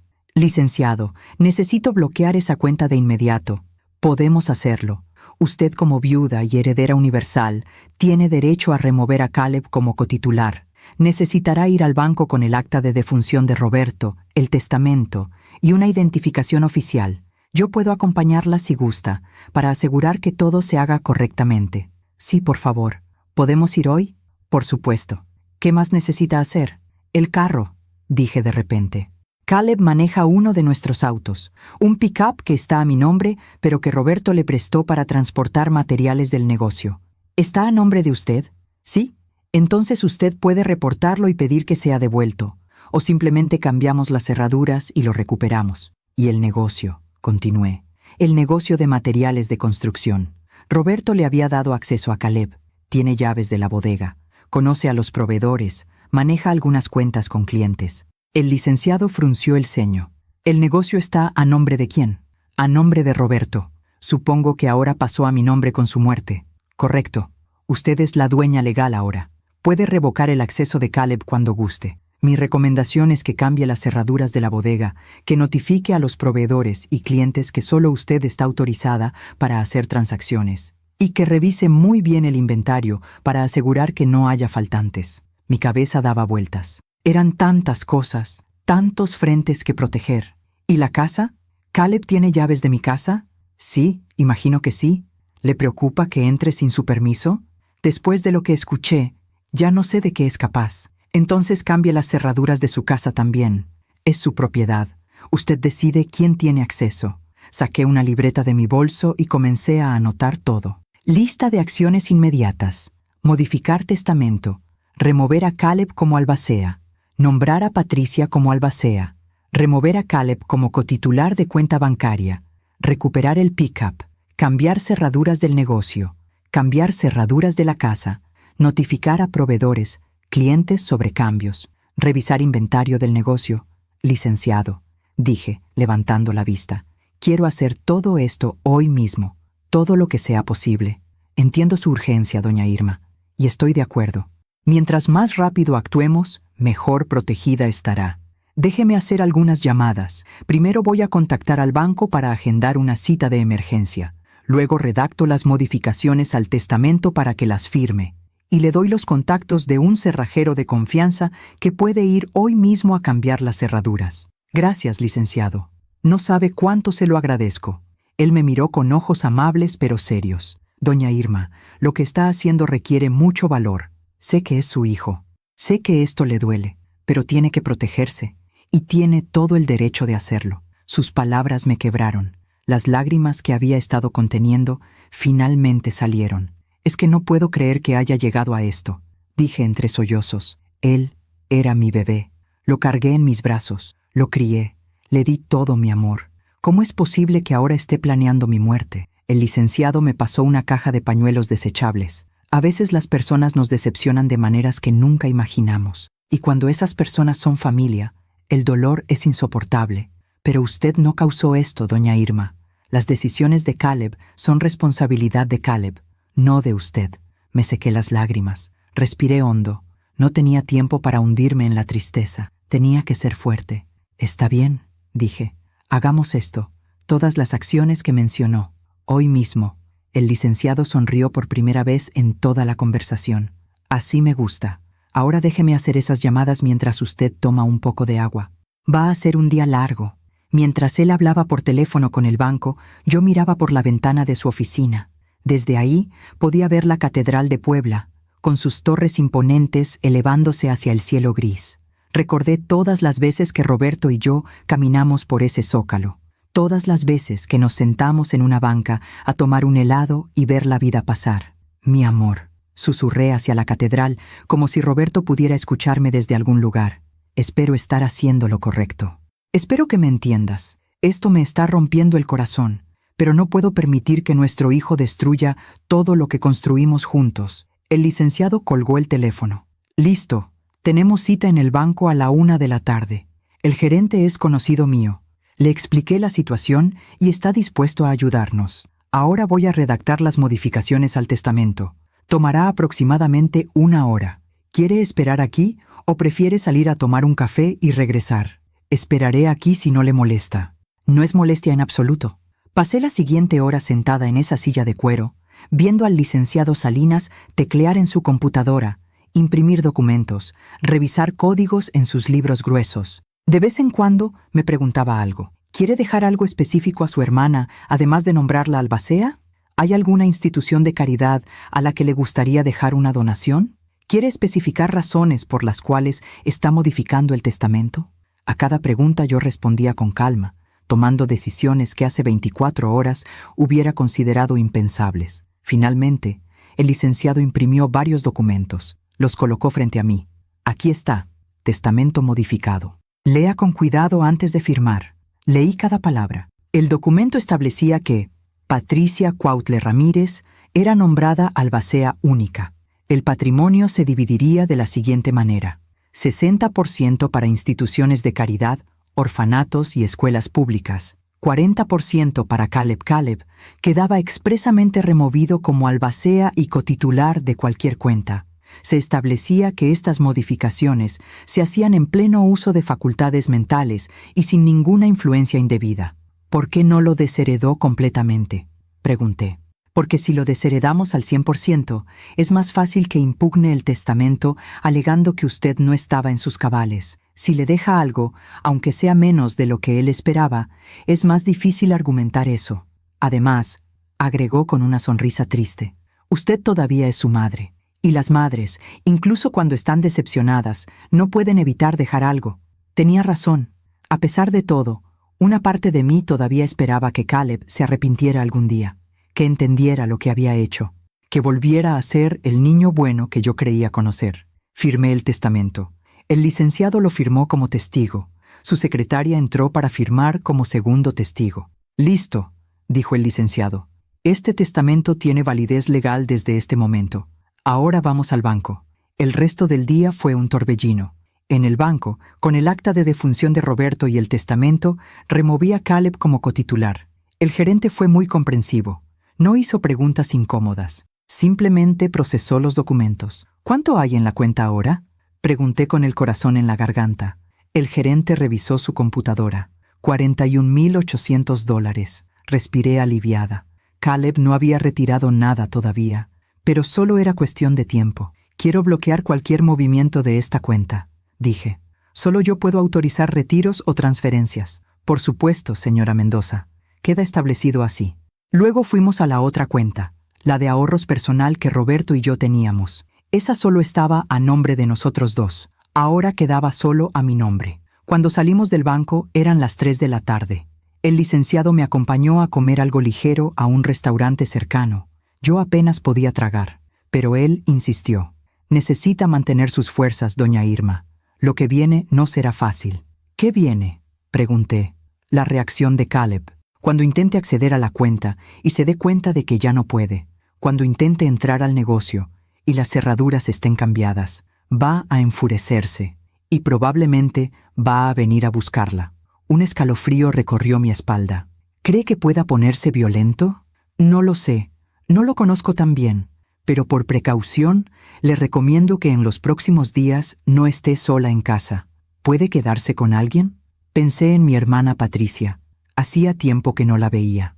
Puedo llamar a mi hermana, pedirle que venga unos días. Sería buena idea. Mientras tanto, esta tarde debería cambiar las cerraduras. Yo puedo esperar con usted si gusta, hasta que el cerrajero termine. Se lo agradecería mucho, licenciado. Pasamos el resto de la tarde así. El cerrajero llegó a mi casa a las 5. Cambió las 3 cerraduras, la de la entrada principal, la de la puerta trasera y la del portón del garaje. Me dio 3 juegos nuevos de llaves, uno para mí, uno para Patricia, uno de repuesto que guardé en un lugar secreto. Cuando el cerrajero se fue, el licenciado me dio los últimos consejos antes de irse. Mañana vaya al negocio temprano, cambie esas cerraduras también. Y si encuentra a Caleb ahí, no entre en discusiones. Solo dígale que necesita hablar las cosas en privado y que por ahora él no puede estar en la bodega. Si se pone agresivo, llame a la policía. ¿A la policía?, pregunté horrorizada. ¿Realmente cree que pueda llegar a eso?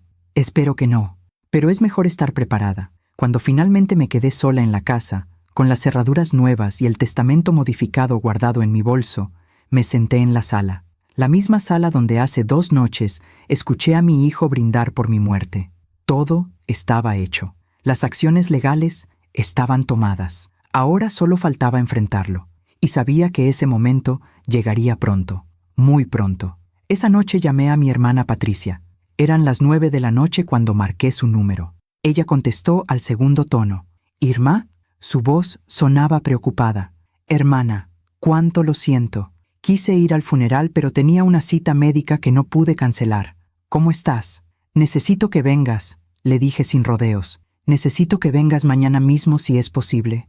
Hubo un silencio. ¿Pasó algo más? ¿Estás bien? No puedo explicarte por teléfono, pero te necesito aquí, Patricia. Por favor. Mi hermana no hizo más preguntas. Eso es lo que siempre me gustó de ella. Sabía cuándo presionar y cuándo simplemente actuar. Salgo mañana en el primer autobús. Deben ser como 4 horas de camino. Llego alrededor de las 11 de la mañana. «Gracias», susurré. «No sabes cuánto te lo agradezco. Somos hermanas, Irma. Para eso estamos». Colgué sintiéndome un poco menos sola. Patricia llegaría mañana. El licenciado Salinas me había dado su número personal por si necesitaba algo urgente. Las cerraduras estaban cambiadas. El testamento estaba modificado. Las cuentas estaban bloqueadas. Ahora solo faltaba esperar la tormenta. Y llegó más rápido de lo que esperaba. El domingo por la mañana, alrededor de las 7, estaba en la cocina preparando café cuando escuché que alguien intentaba abrir la puerta principal. Escuché cómo metían una llave, cómo la giraban, cómo no funcionaba. Lo intentaron 2 veces más. Luego golpes, fuertes. «¡Mamá! ¡Abre la puerta!» Era la voz de Caleb. Mi corazón comenzó a latir con fuerza. Respiré hondo. Me acerqué a la puerta, pero no la abrí. «¿Qué necesitas, Caleb?», pregunté desde adentro. «¿Por qué no abre mi llave? ¿Cambiaste las cerraduras?» «Sí». «¿Por qué?». Su voz subió de tono. «Soy tu hijo. Tengo derecho a entrar a esta casa. Caleb, esta es mi casa. Y decido yo quién entra y quién no. Mamá, abre la maldita puerta». Nunca me había hablado así. Nunca me había gritado de esa manera. Sentí miedo, pero también rabia. «No voy a abrir. Si necesitas hablar conmigo, podemos hacerlo civilizadamente. En otro momento. Necesito hablar contigo ahora. Fui al banco ayer en la tarde y me dijeron que me quitaste de la cuenta. ¿Qué demonios está pasando?». Así que ya lo sabía. Había intentado acceder a la cuenta y descubrió que ya no podía. «Caleb, esa cuenta ahora es solo mía. Tu padre me la dejó a mí. Pero yo era cotitular. Mi papá me puso ahí porque confiaba en mí. Y yo te quité porque ya no confío en ti». Silencio. Un silencio pesado. Luego, su voz cambió. Se volvió más calculadora, más fría. «Mamá, ¿qué te pasa? ¿Alguien te está metiendo ideas raras en la cabeza? Sé que estás en duelo. Sé que no estás pensando claramente. Pero necesitas entender que yo solo quiero ayudarte. No necesito tu ayuda, Caleb». «Claro que sí. Estás mayor. Acabas de perder a papá. No puedes manejar todo esto sola. Las propiedades, el negocio, las finanzas. Vas a cometer errores. Vas a perder dinero. Déjame ayudarte». «Caleb, escuché lo que dijiste el viernes en la noche». Otro silencio. Más largo, más tenso. «¿Qué cosa?», preguntó con voz cautelosa. «Los escuché a ti y a Elliot cuando regresamos del funeral. Pensaron que estaba dormida, pero escuché todo. Escuché cómo brindaron porque tu padre murió. Escuché cómo dijeron que ahora solo faltaba que yo estirara la pata para que todo fuera de ustedes. Escuché cómo planeaban estresarme hasta que me enfermara naturalmente. Silencio absoluto. Ni siquiera respiraba del otro lado de la puerta. Mamá, eso fue, tartamudeó. ¿Fue qué, Caleb? ¿Fue una broma? ¿Fue el tequila? ¿Fue que yo malinterpreté? Estábamos desahogándonos. Había sido un día muy difícil. Enterramos a papá. Estábamos estresados. Estaban celebrando. Lo interrumpí con voz firme. No estaban de duelo. Estaban felices. Felices porque su plan está avanzando. No hay ningún plan, gritó. Estás loca. El dolor te está volviendo paranoica. No estoy loca, Caleb. Y no estoy paranoica. Sé exactamente lo que eres. Y me he protegido de ti. ¿Protegido? ¿De tu propio hijo? Mamá, escúchate. Estás diciendo locuras. Ya no eres mi hijo, dije, y sentí como esas palabras me rasgaban el alma. Mi hijo murió hace mucho tiempo. No sé quién eres tú, pero no eres el niño que crié. Mamá, abre esta puerta. Comenzó a golpear más fuerte. Los golpes retumbaban por toda la casa. ¡Caleb! ¡Vete!, grité. «Vete o llamo a la policía. Esta es mi casa. Mi papá la construyó pensando en mí. Tu papá la construyó pensando en nuestra familia. Y la dejó a mi nombre. Esta casa es mía. Este patrimonio es mío. Y tú ya no eres bienvenido aquí». Los golpes cesaron. Escuché pasos alejándose. Luego el sonido de un auto encendiéndose. Se fue. Me dejé caer al suelo, apoyada contra la puerta, temblando. Había sucedido. El enfrentamiento que tanto temía había sucedido. Y había sido peor de lo que imaginé. No porque Caleb fuera violento físicamente, sino porque en ese intercambio de palabras acababa de perder a mi hijo definitivamente. Ya no había vuelta atrás. Ya no había posibilidad de reconciliación. La grieta se había convertido en un abismo. Me quedé ahí sentada en el suelo durante no sé cuánto tiempo, llorando. No por Roberto esta vez, sino por Caleb, por el niño que fue, por el hombre en que se convirtió, por la relación madre-hijo que nunca volvería a existir. Patricia llegó poco después de las 11. Toqué el timbre y corrí a abrir. Cuando vi a mi hermana parada ahí con su maleta pequeña, me derrumbé en sus brazos. Ya, me consoló, acariciándome el cabello como cuando éramos niñas. Estoy aquí.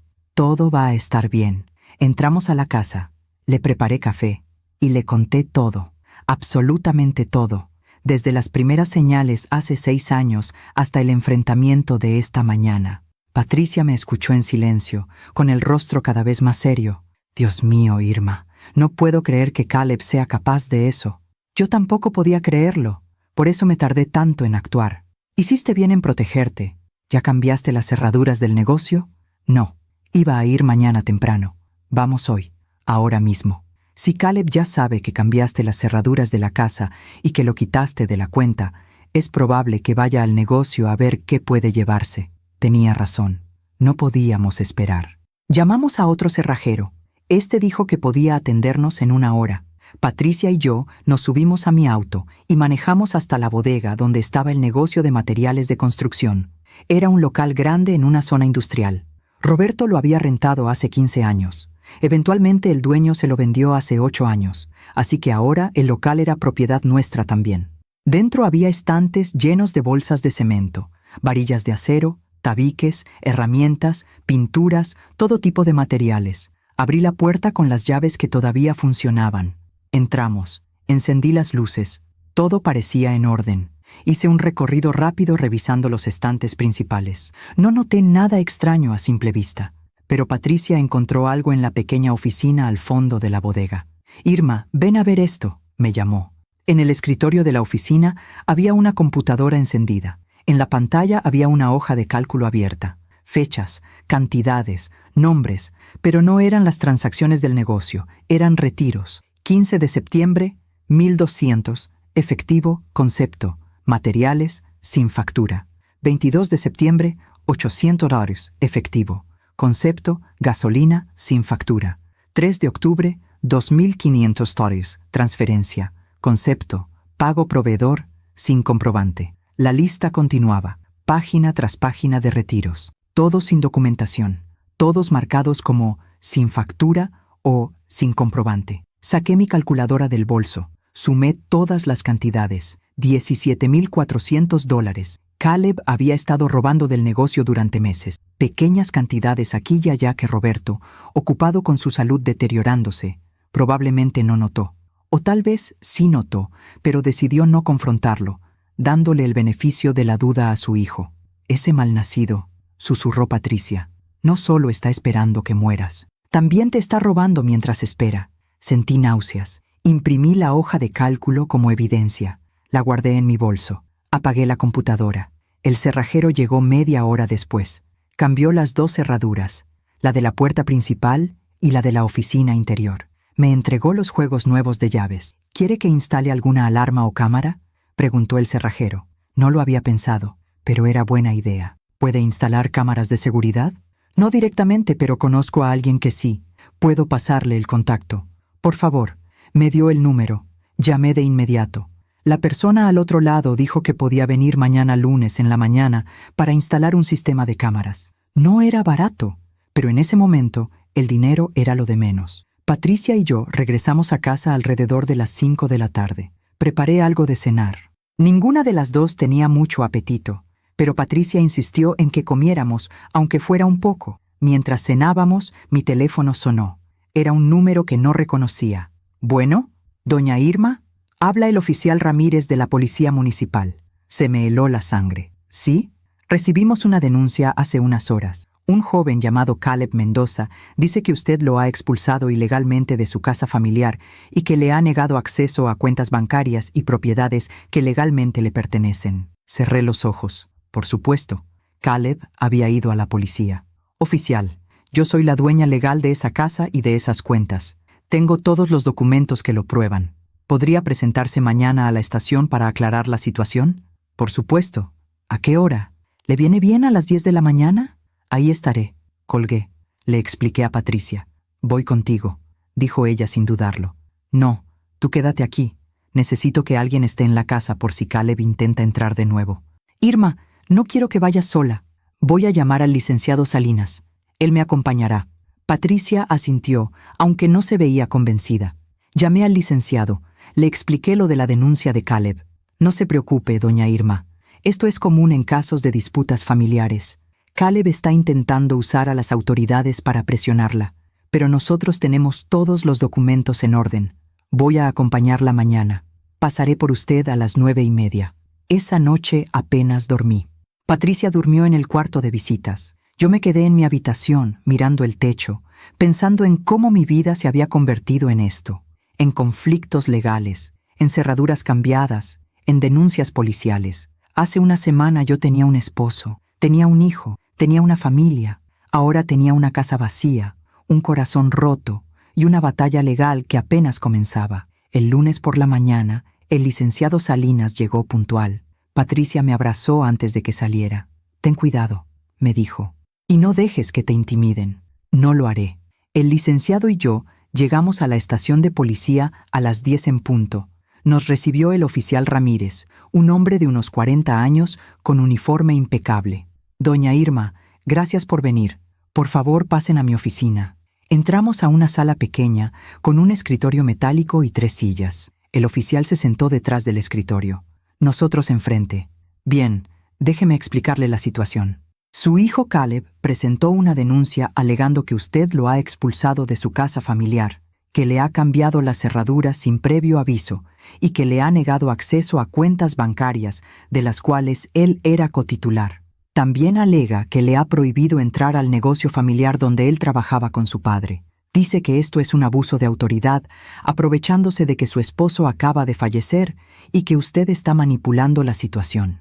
El licenciado Salinas abrió su portafolio antes de que yo pudiera responder. «Oficial, permítame presentar la documentación correspondiente. Aquí está el acta de defunción del señor Roberto Mendoza. Aquí está el testamento debidamente registrado que establece que la señora Irma Cuautle es la heredera universal de todos los bienes.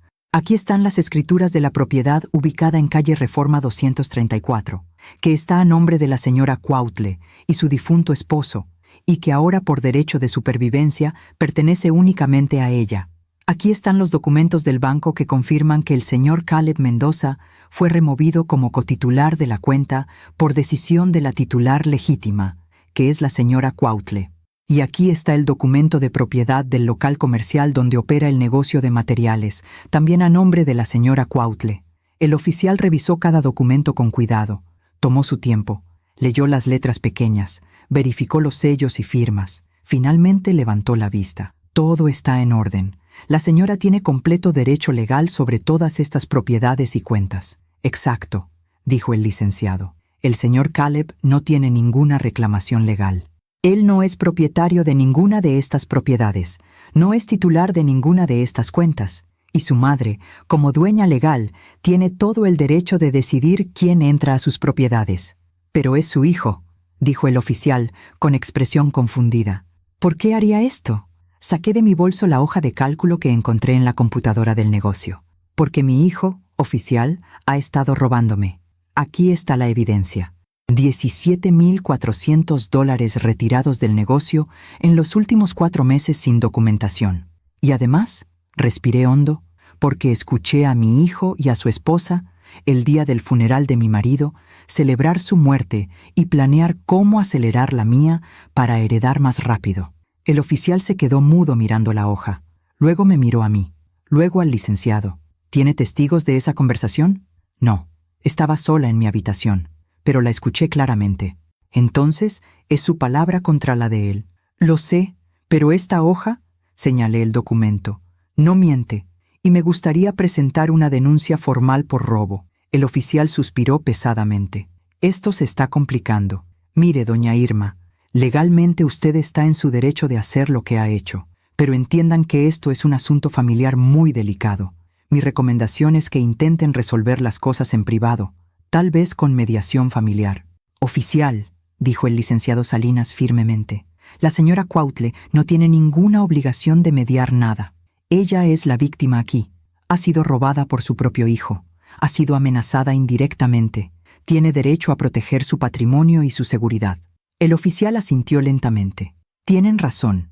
Voy a desechar la denuncia del señor Caleb por falta de fundamento. Y si la señora desea presentar denuncia por robo, podemos proceder. Quiero presentarla, dije con voz firme.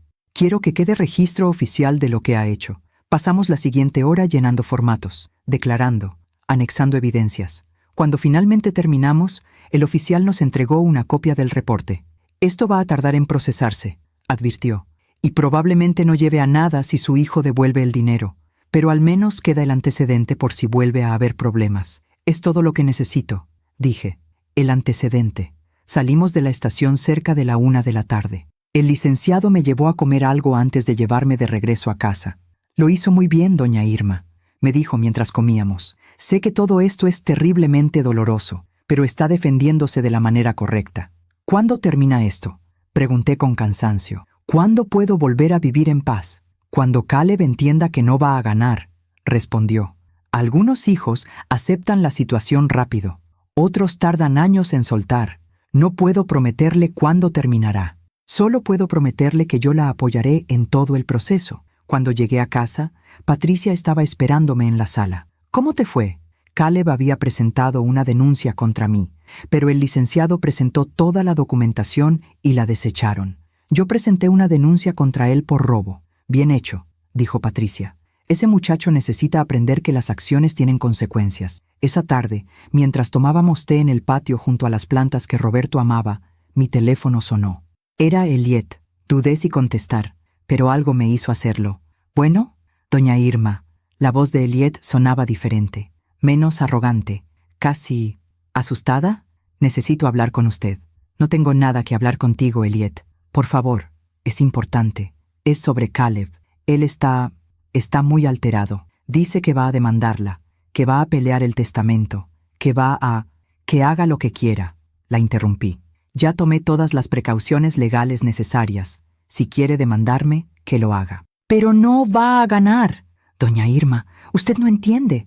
Nosotros necesitamos ese dinero. Tenemos deudas, muchas deudas. Si no, así que era eso. No solo era ambición, era desesperación. Habían estado gastando dinero que no tenían, apostando a que yo moriría pronto y ellos heredarían. Eso no es mi problema, Eliet. Deberían haber pensado en eso antes de planear mi muerte. No planeamos su muerte, solo estábamos desahogándonos. Ustedes brindaron con tequila celebrando que solo faltaba que yo estirara la pata. Eso no es desahogarse, eso es crueldad. Hubo silencio. Por favor, su voz se quebró. Al menos denos algo, aunque sea para pagar las deudas. No, pero Caleb es su hijo. Ya no, dije, y esas dos palabras me dolieron más que cualquier otra cosa en toda esta pesadilla. Ya no lo es. Colgué.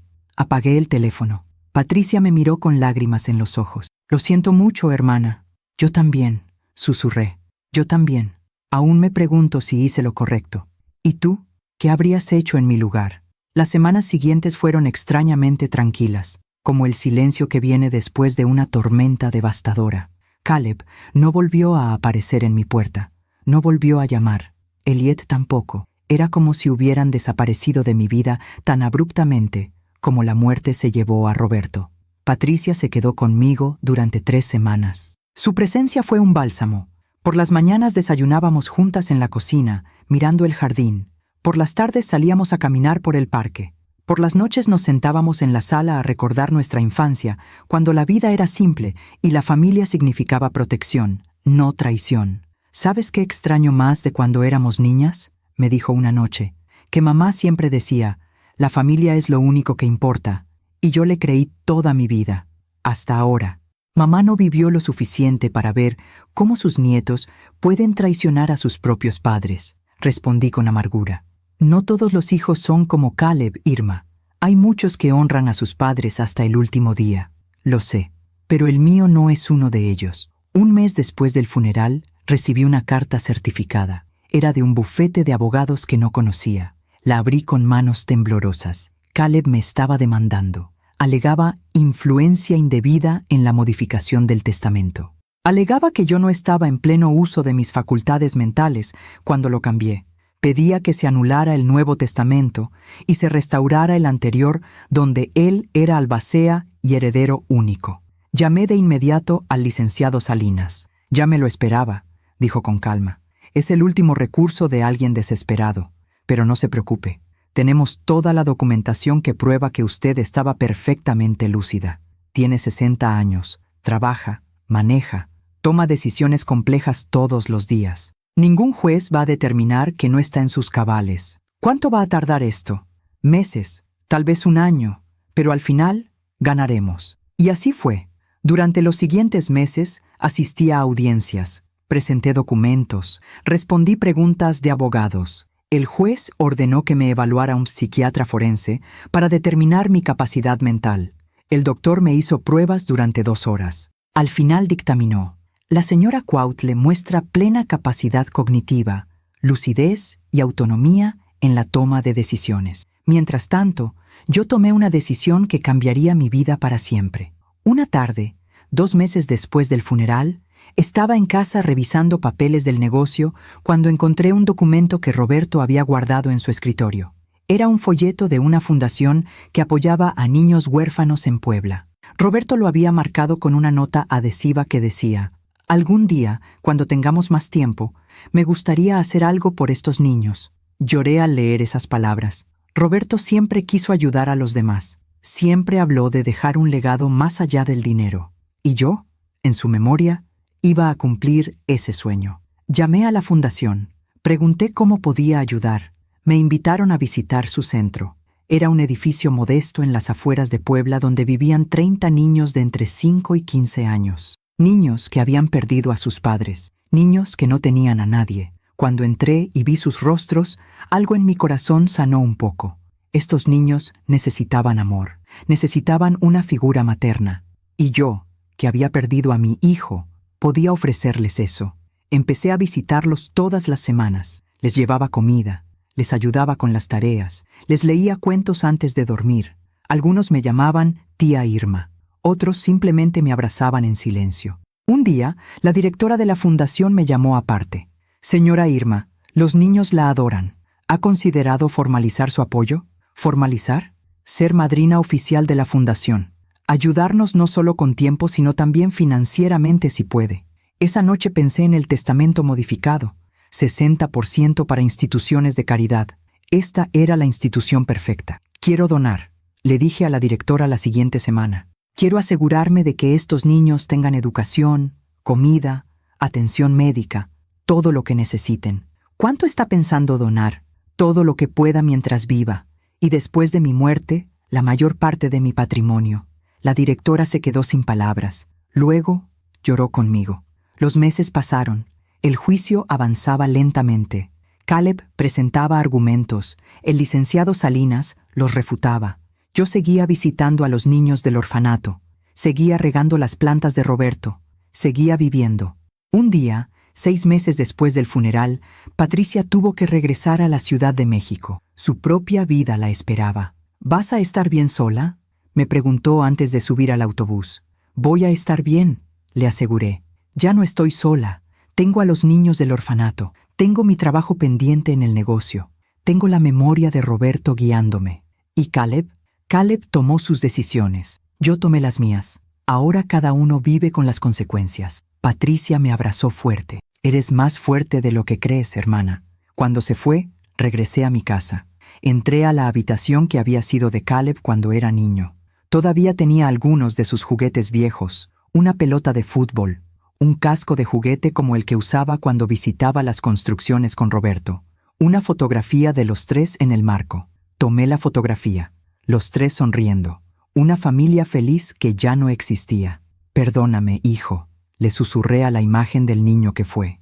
Perdóname por no poder salvarte del hombre en que te convertiste.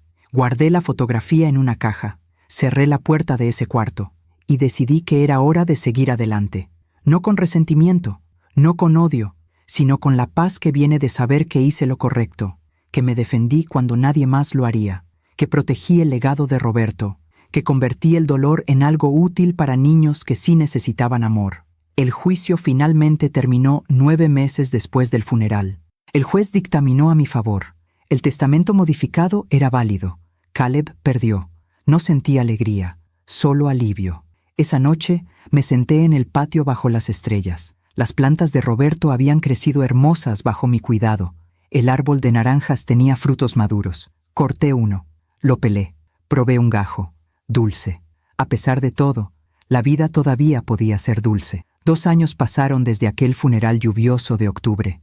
2 años en los que reconstruí mi vida desde los cimientos. 2 años en los que aprendí que la mayor venganza no es hacer daño, sino vivir bien.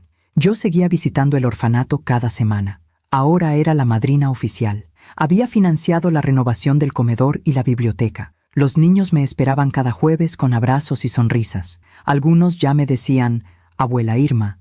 Ese título, que Caleb nunca me permitió usar con sus hijos que nunca tuvo, ahora lo llevaba con orgullo gracias a 30 niños que sí me querían. El negocio de materiales seguía funcionando. Contraté a un administrador de confianza recomendado por el licenciado Salinas. Los ingresos eran estables. Las propiedades rentadas seguían generando dinero cada mes. Yo vivía con lo necesario y guardaba el resto para el futuro de los niños. Roberto habría estado orgulloso. Un sábado por la tarde, mientras hacía compras en el supermercado, lo vi. Caleb estaba al final del pasillo de los cereales, más delgado, más demacrado, con ojeras profundas y ropa que se veía vieja. Empujaba un carrito casi vacío, un paquete de pasta, una lata de atún, pan barato. Nuestras miradas se cruzaron. Vi algo en sus ojos que no había visto antes. No era rabia, no era orgullo, era vergüenza. Desvió la mirada rápidamente, dio la vuelta y se alejó por otro pasillo como si yo fuera un fantasma que prefería no enfrentar. No lo seguí, no dije nada. Simplemente continué con mis compras, pero esa imagen se quedó conmigo. Mi hijo comprando lo mínimo para sobrevivir. Mi hijo que había soñado con heredar millones, ahora contando monedas para pagar atún enlatado. 2 semanas después, me encontré a una antigua vecina en el mercado, doña Carmen, que vivía 3 casas abajo de donde Caleb y Eliet rentaban su departamento. «Ay, doña Irma», me dijo con pena, «qué tristeza lo de su hijo». «¿Qué pasó?», pregunté, aunque parte de mí no quería saber. «Pues que Eliet lo dejó. Se fue con otro hombre hace como 6 meses. Un empresario de Monterrey con mucho dinero. Dicen que Caleb cayó en depresión. Perdió su trabajo. Tiene deudas por todos lados. Los del departamento donde vivía lo corrieron por no pagar la renta. Ahora vive en un cuarto pequeño en una vecindad. Sentí un dolor en el pecho, no de satisfacción, de tristeza. ¿Y usted lo ha visto?, preguntó doña Carmen con curiosidad morbosa. Una vez, en el supermercado, pero no hablamos. Dicen que a veces pregunta por usted, que le gustaría hablar, pero que le da vergüenza después de todo lo que pasó. Esa información me persiguió durante días. Caleb preguntaba por mí. Caleb quería hablar, pero el orgullo o la vergüenza se lo impedía. Parte de mí quería buscarlo. Parte de mí quería abrazarlo y decirle que todo estaría bien. Pero la parte más sabia, la parte que había aprendido a protegerse, sabía que no podía hacerlo, porque lo que Caleb necesitaba no era mi rescate, era aprender de sus propias consecuencias. Un mes después recibí una carta. No traía remitente, solo mi nombre escrito a mano en el sobre. La abrí con manos temblorosas. Era de Caleb. Mamá, no espero que leas esto. Probablemente deberías tirarlo sin abrirlo, pero necesito escribirlo aunque sea solo para mí mismo. No sé cómo empezar a disculparme. No hay palabras suficientes. No hay explicación que justifique lo que hice, lo que dije, cómo te traté. Eliet me dejó. Se fue con alguien que sí tiene dinero. Resulta que ella nunca me amó a mí. Solo amaba la idea del dinero que pensaba que íbamos a heredar. Cuando perdimos el juicio y quedó claro que no habría herencia rápida, me dejó sin mirar atrás. Perdí mi trabajo porque estaba tan obsesionado con pelear el testamento que descuidé todo lo demás. Las deudas que hicimos pensando que pronto tendríamos dinero me están ahogando. Vivo en un cuarto que cuesta $100 al mes y apenas tengo para comer. Pero ¿sabes qué es lo peor, mamá? No es la pobreza, no es la soledad. Es darme cuenta de que tenía todo y lo destruí con mis propias manos. Tenía un padre que me amaba, una madre que habría dado su vida por mí. Y los traicioné por dinero que ni siquiera era mío. Papá murió pensando que yo era un buen hijo. Al menos se fue sin saber la verdad. Pero tú sí la sabes, y tienes que vivir con el dolor de haber criado a un hijo que te pagó con crueldad. No te pido perdón, porque no lo merezco. No te pido ayuda, porque no la he ganado. Solo quería que supieras que entiendo lo que hice, y que si pudiera devolver el tiempo, daría todo por ser de nuevo el niño que te abrazaba y te decía que eras la mejor mamá del mundo. Lo siento, no es suficiente, pero es todo lo que tengo. Caleb. Leí la carta 3 veces. Lloré en cada lectura. Era lo que había esperado escuchar durante 2 años. Un reconocimiento, un arrepentimiento genuino, una disculpa. Pero también sabía que las palabras eran fáciles. Lo difícil era cambiar realmente. Guardé la carta en un cajón. No la tiré, pero tampoco la contesté, porque perdonar no significaba volver a confiar. Perdonar no significaba abrir de nuevo las puertas que él mismo cerró con su traición. Otro año pasó, 3 años desde la muerte de Roberto.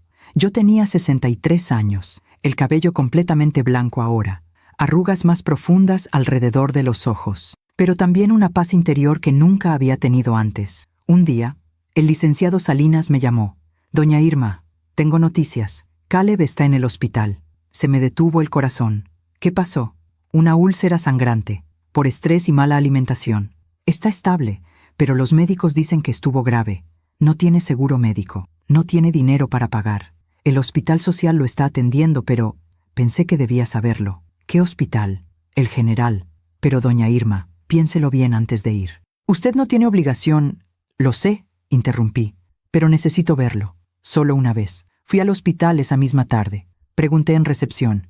Me dieron el número de habitación. Era una sala compartida con otros 4 pacientes. Cortinas sucias separaban las camas. El olor a desinfectante mezclado con enfermedad llenaba el aire. Caleb estaba en la tercera cama, dormido, conectado a un suero. Su rostro era una sombra del hombre que fue, 35 años y parecía de 50. Me senté en la silla de plástico junto a su cama. No lo toqué. Solo lo observé. Este era mi hijo, el bebé que lloró en mis brazos, el niño que me regalaba flores del jardín, el adolescente que me abrazaba antes de ir a la escuela.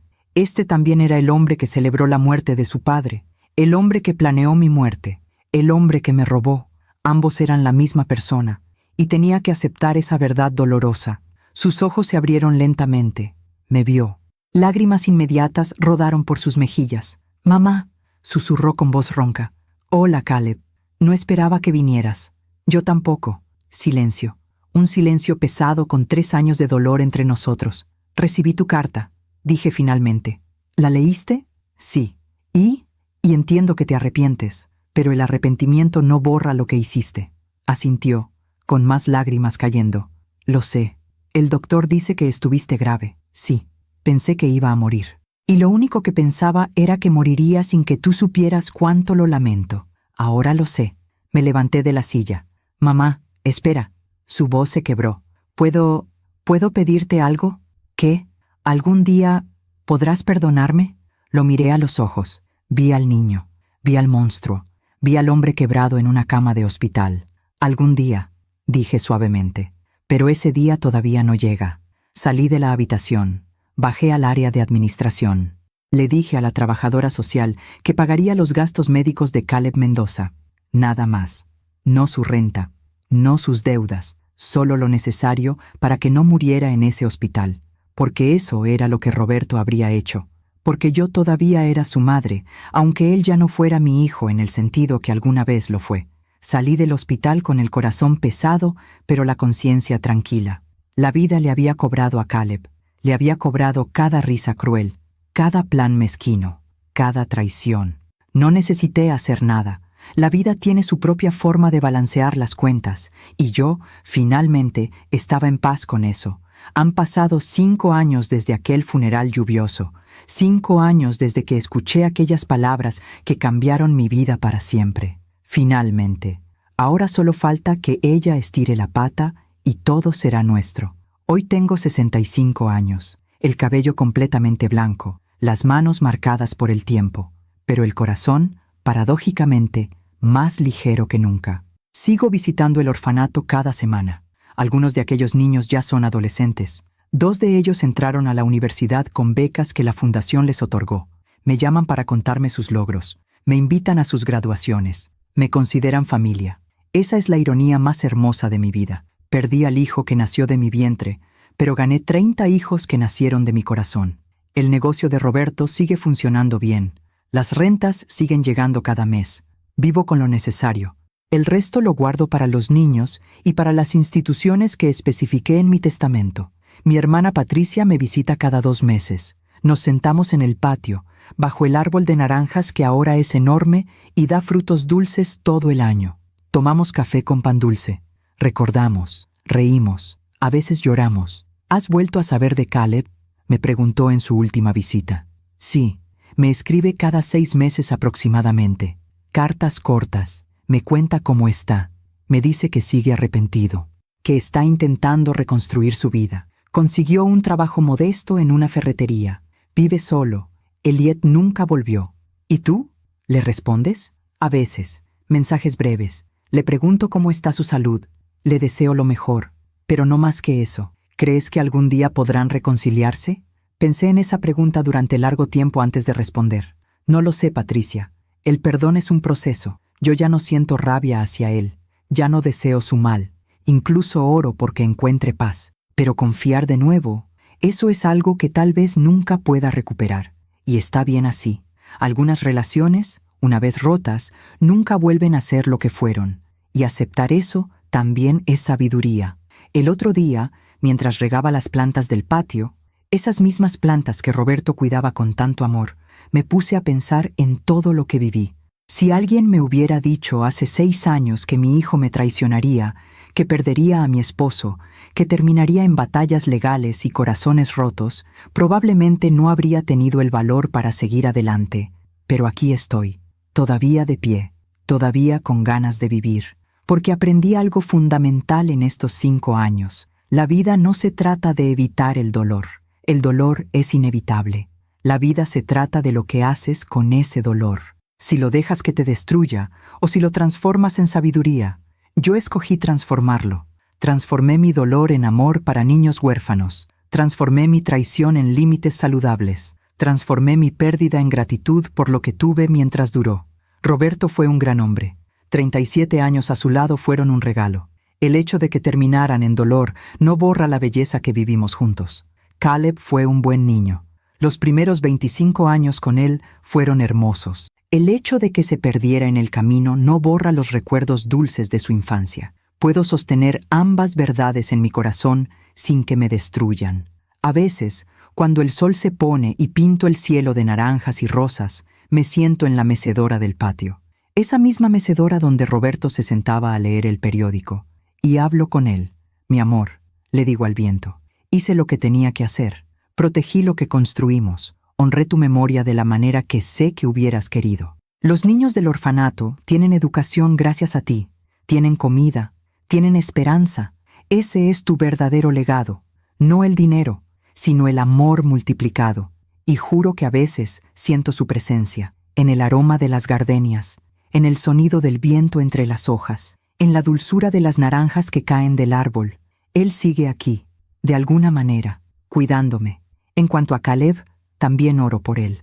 Oro para que encuentre su camino, para que aprenda a ser el hombre que su padre quiso que fuera, para que algún día pueda mirarse al espejo sin vergüenza. No sé si volveremos a tener una relación.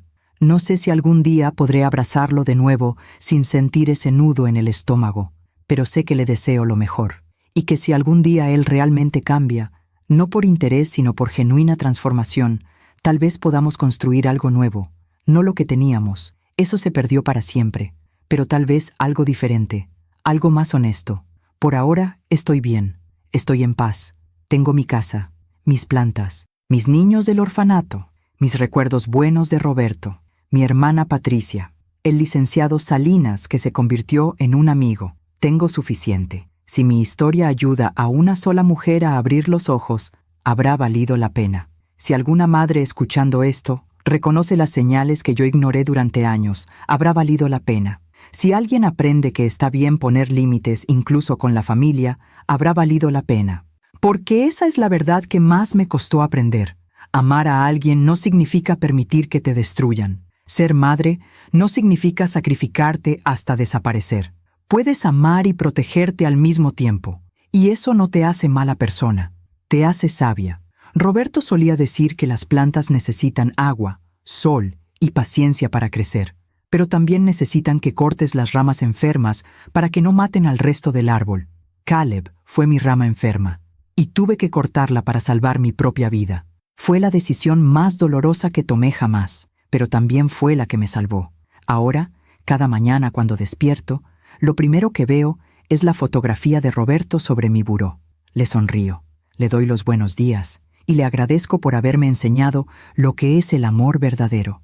Porque aunque Caleb me enseñó lo que es la traición, Roberto me enseñó que el amor real existe. Y esa es una lección que nadie puede quitarme. Gracias por escucharme hasta el final. Gracias por acompañarme en este viaje de dolor y sanación. Si esta historia tocó tu corazón, suscríbete y activa la campanita para escuchar más historias de mujeres que transformaron su dolor en sabiduría. Cada día, una mujer, una lección de vida. Comparte esta historia con alguien que amas. A veces, una historia así puede cambiar todo un día. Que Dios te bendiga. Y recuerda, nunca es tarde para protegerte. Nunca es tarde para elegirte a ti misma. Hasta la próxima.